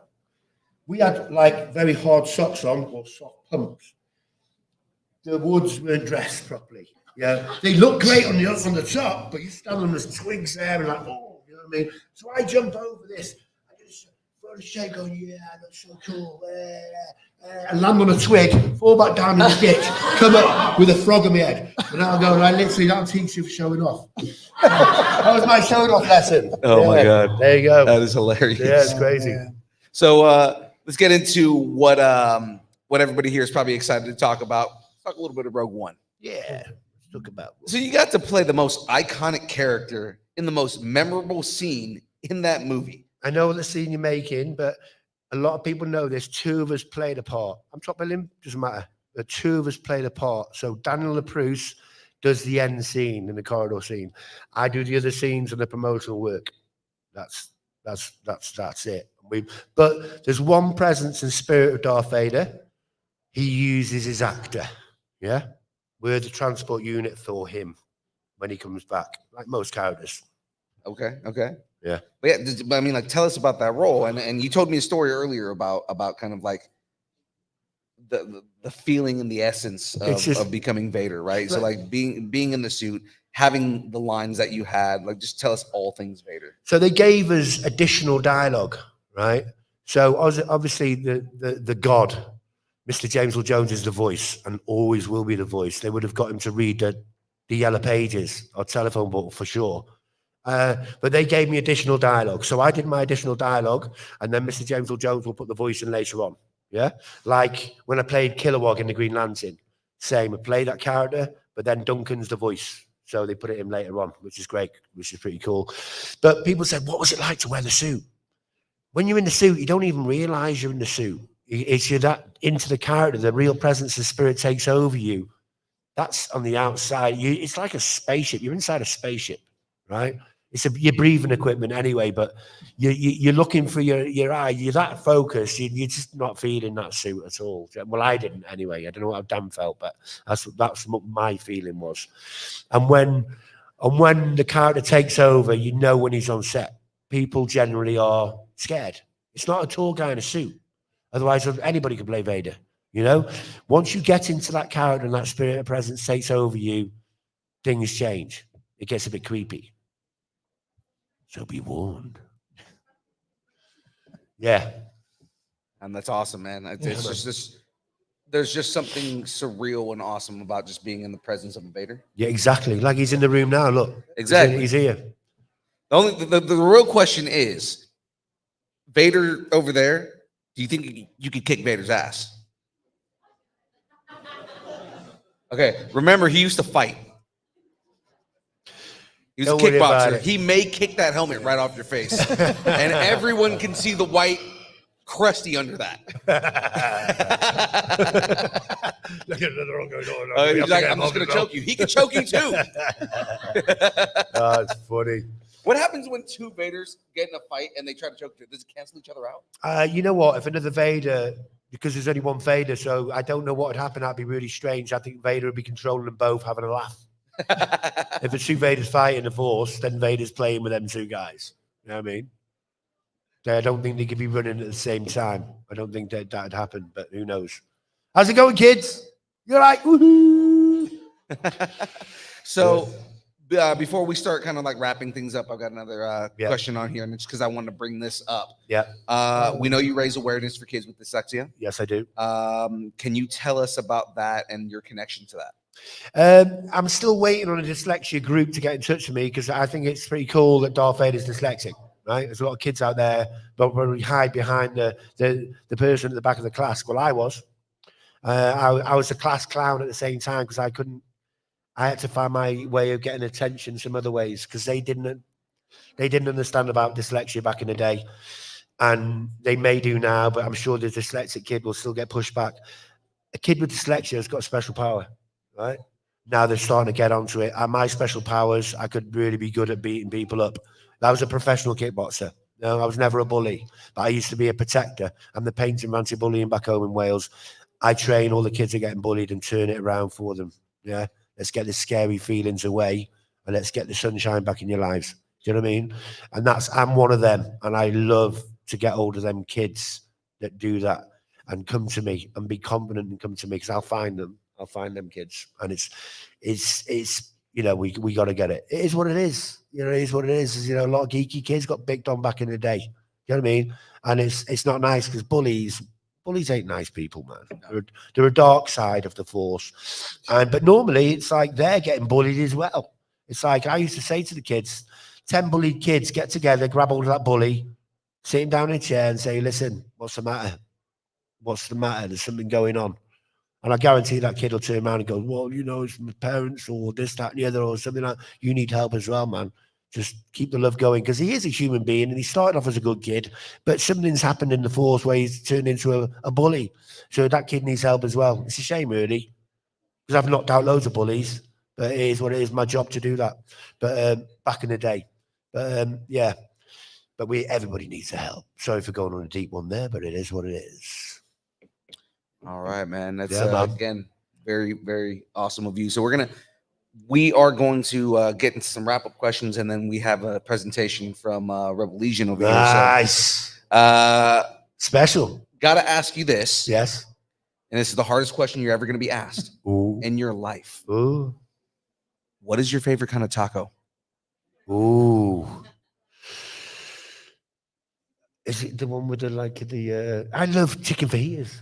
Is that someone there? The tacos, the Taco Bells, and all that you're on about? I mean, yeah, Taco Bells. Yeah, I like all that minced beef and all that stuff, and all the mixed. Is that right?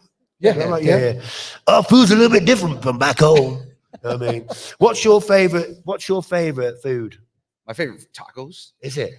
Mine's But like, remember, we're Hispanic, We're right? So Hispanic. like, all right, yeah. Mine's not tacos. Do you do actually. chicken fajitas? They're pretty good, but you know what? I actually like pizza. Pizza's too unless it's a very, very thin pizza, it just Oh, binds no. me up. But I love chicken fajitas. But I do chicken fajitas and beef fajitas, and I get them all sizzly, and I bring them over proper. I need to come bring it over like that. Watch out, you're gonna burn off the sizzling bits. Psst, don't touch the plate. Oh God! Ah! You know what I mean? Have you ever done that? No, nice. I've still got burnt fingers from the last time. But I love my chicken fajitas. But I love my fish and chips. I love my kebab. Kebab. I think you call it kebab. I love my Chinese. I love my Indian. I love my Japanese food. I just love food. I'm not keen on sprouts. Ugh, sprouts are gross. But if we put some nice gravy over them, kids, try them with gravy. They're so nice. Okay. Yeah, parents. One up for the parents. Get the greens in them. But yeah, I love that. Anyway, yeah, cool. I can't wait to listen to these questions. Have you got a few questions for me then? Anybody? So you're going to start. Have we got a few questions? Does anybody have any questions in the Come audience? up to the mic. Yeah, please. Step up to the mic. To the mic here. Step up to Come the to mic. the Yeah. mic. Come to the mic. The one Look at that's blue. Using the Yes, force. the blue cat. Okay, so I'm. Come close to it. Come really close. Okay, Yeah. so I really want to be an actress when I'm older, and I was just wondering, were you born into the acting industry, or how did you get into the industry specifically? Good. It's probably not long enough time to go into how I got in because it's a bit spiritual. I had a lot of help from the big man upstairs and a help from him downstairs at the same time. It's a bit of a funny one. Woo, some of them characters, man. Big man upstairs. No, that's his job. Okay, all right. But I through the fighting, it opened up a doorway for me. That I got a sports agent, right? That deal with that like top athletes, because there's a lot of actors that come through the sports world, you know, lots. So because I got so good at my sports, I got another wish. I was a champion kickboxer, undefeated pro boxer.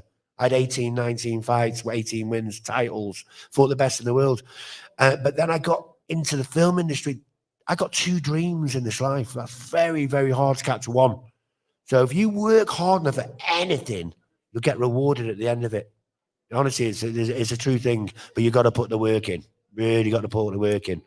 That's how I got in. Not many people can get in through the back door like that, but I got looked after.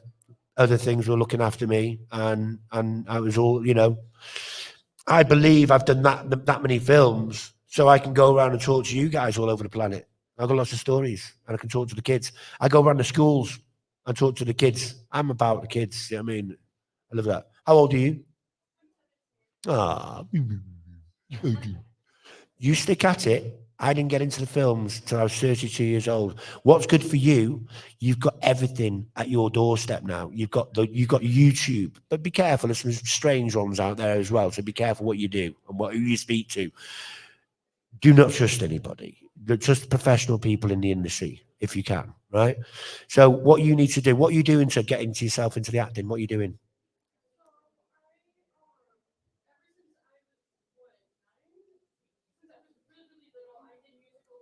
Great. Oh, you're doing it?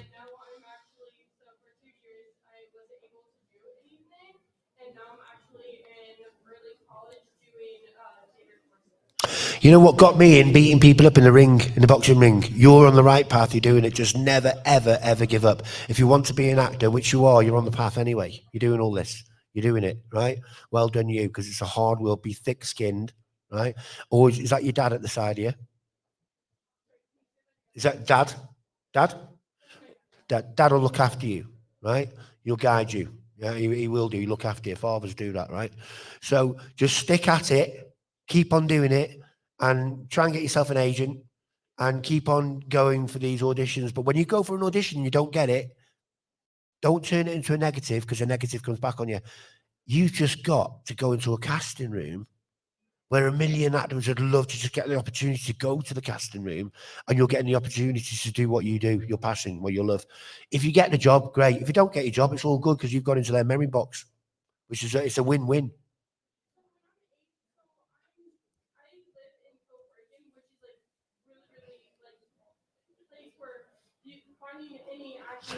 I'm from a little town called Rill, so I get it. Yeah.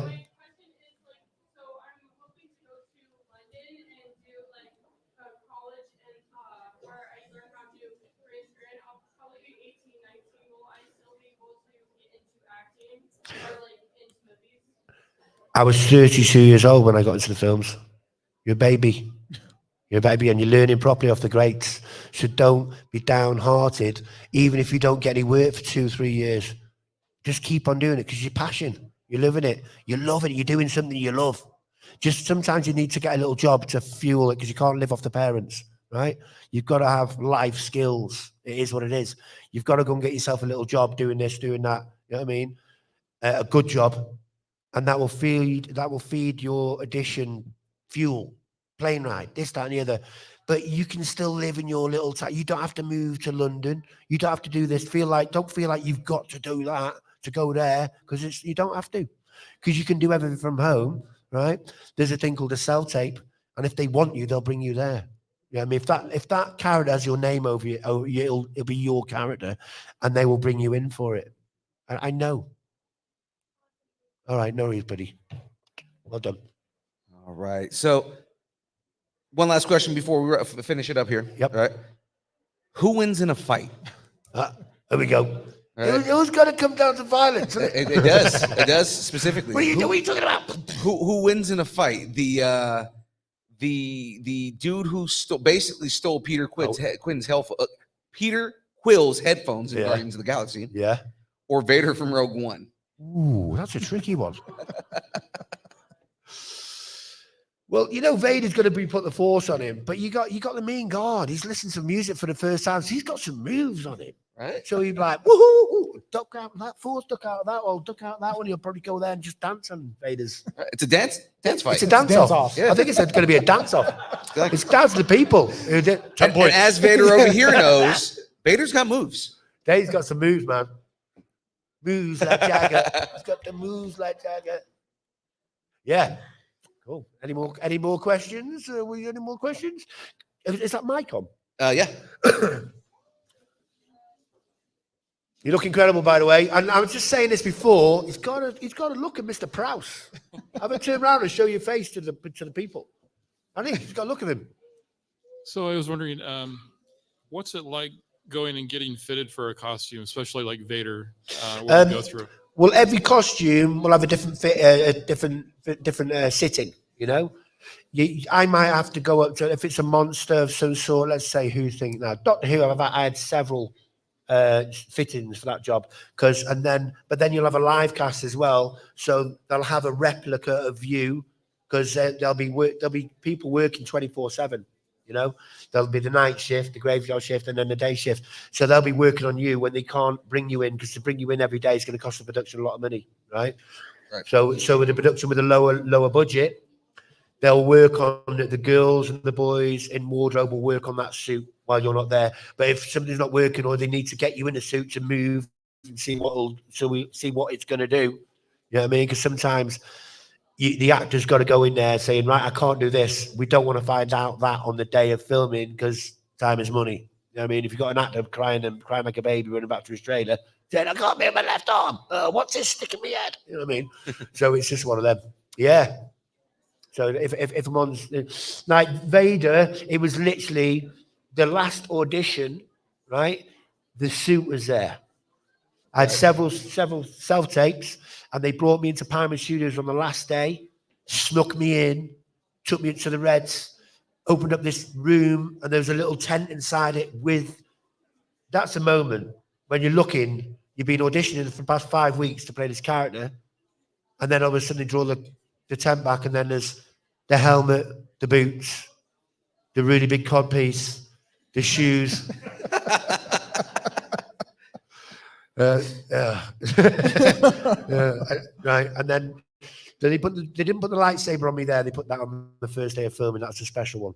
But it was literally, you're not looking like a suit. You're not looking at it like a suit. It's like the character's looking back at you, and then you connect. But I hope that answers your question for you. Yeah. Well, it was literally if the slipper fit, when Cinderella, Vader suit. Cinderella with the slipper, they had the suit there.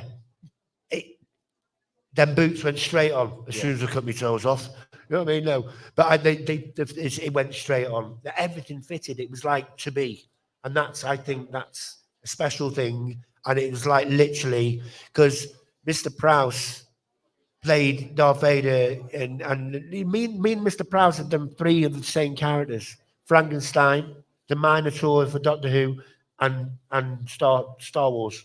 You know what I mean? Darth Vader. That's not many people knew that. In 1972, when I was born, he played the Minotaur. Do you know what I mean? Just look into that. It's a big circle. Circle of life. It's a big circle. And again, in the future, somebody's going to fill my boots in and whatever, blah, blah, blah, blah, blah. Right. What was your question here?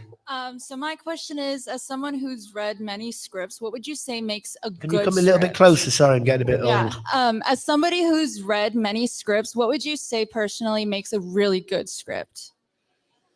When they asked me to come in and play a really long role. Sorry, I didn't mean it. That pulls you in. You know, like I said, I didn't read too good when I was young, so I didn't read any books, you know. I think I read like 1 book when I was like the age of whatever it was later on in life, and that was Harry Potter when I landed there. I was trying to read it. What would take you a few weeks to read, it took me months to read. I was just like forcing it and learning myself how to read. But I found out ways to do it. Dyslexia kids, dyslexia adults, there's tricks of what we just learn a different way. So, but yeah, it's a story that pulls you in and you're in there. They're the best sort of scripts for me. But normally if I'm reading that script and I've actually got that role, it's one of them scripts. Yeah. Thanks for the question. Great one. Never been asked that before. Awesome. So we are coming up on time. Yep. Where can everybody find you, like learn more about you, follow you, anything like that? It's up to you if you want to follow me. I don't have many people that go on there. What, you played all these characters and you got like so many thousands. I said, my agent's on me to be, you've got to be on there every day. You've got to be doing this, got to be doing that. I'm like, you know what?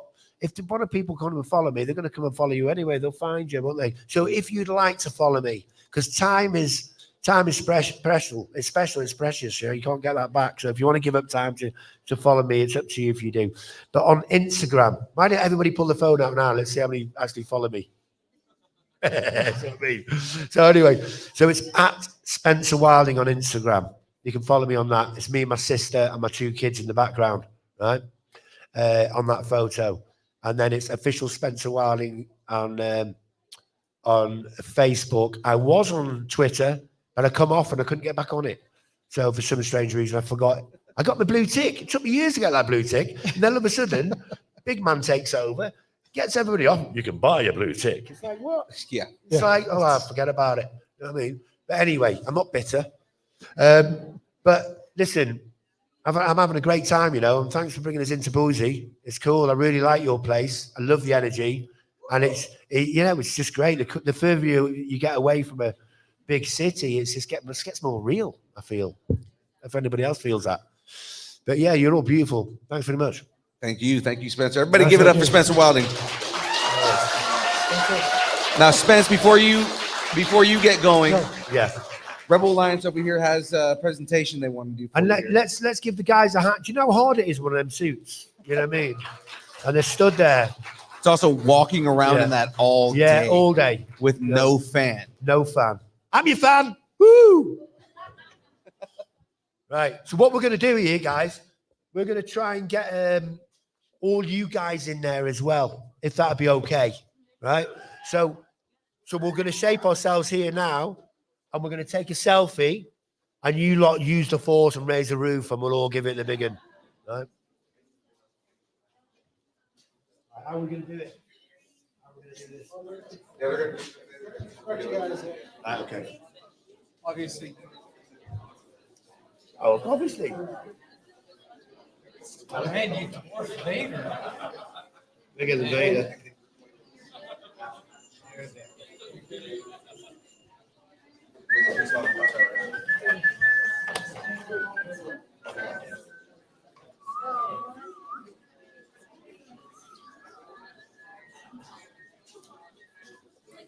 So what we're going to do, we're going to shape ourselves right, and then we're going to turn this way for one picture, and I'll give it a selfie, right, for everybody to get in it, and we'll make loads of noise, and then we'll do it this way. Is that cool? Whatever you want. This is your day. This is our day. This is our day. Right, let's have some. So, guys, remember, if you can't see the camera can't see you. If you all face me, for you guys in the stage, if you face me for a second. Get really close. It's so hard to do this. Hey, guys, yeah. We'll do another one anyway. Right, guys, in the background, after 3, we're going to go God side rule, right? And make some noise. 3, 2, 1. Oh, you can do better than that. Here we go. 3, 2, 1, 3. That's good. Right.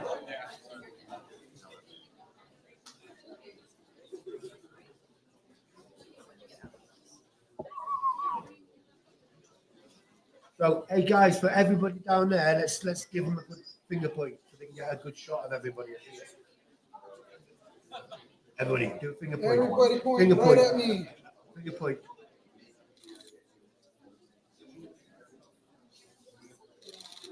Sweet. Sweet. Everybody happy? Thanks for giving up your time, guys. Give yourself a clap.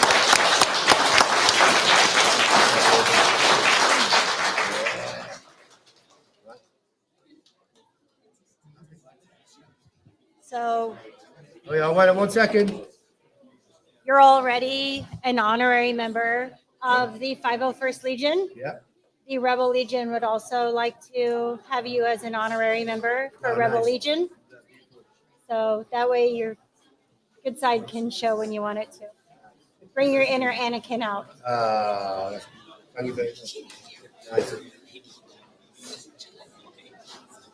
Oh, that's very good. Wow, look at that.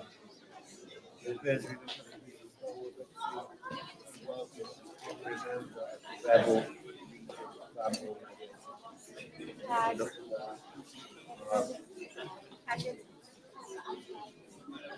Yeah, look at that. Thanks, guys. Got it?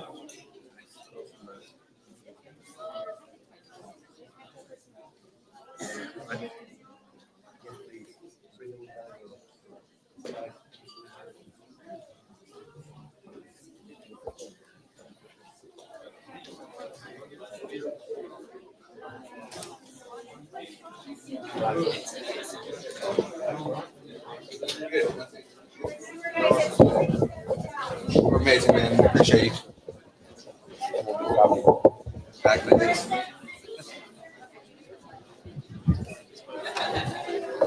So I got to ask a question for everybody here right now. Where are all my cosplayers at? Okay, if that's the energy you're going to give me right now, we're canceling the cosplay contest. So guys, where are all my cosplayers at? There we go. Who here is familiar with comic book men? Oh, wow. Whoa! All right, ladies and gentlemen, coming to the stage right now to essentially host the cosplay contest, Ming Chen. Give it up for Ming Chen. That's it?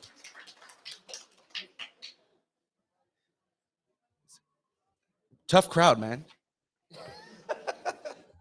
Come on, they're here. They're not here for me. They're not here for you. They're here for cosplay.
Ready?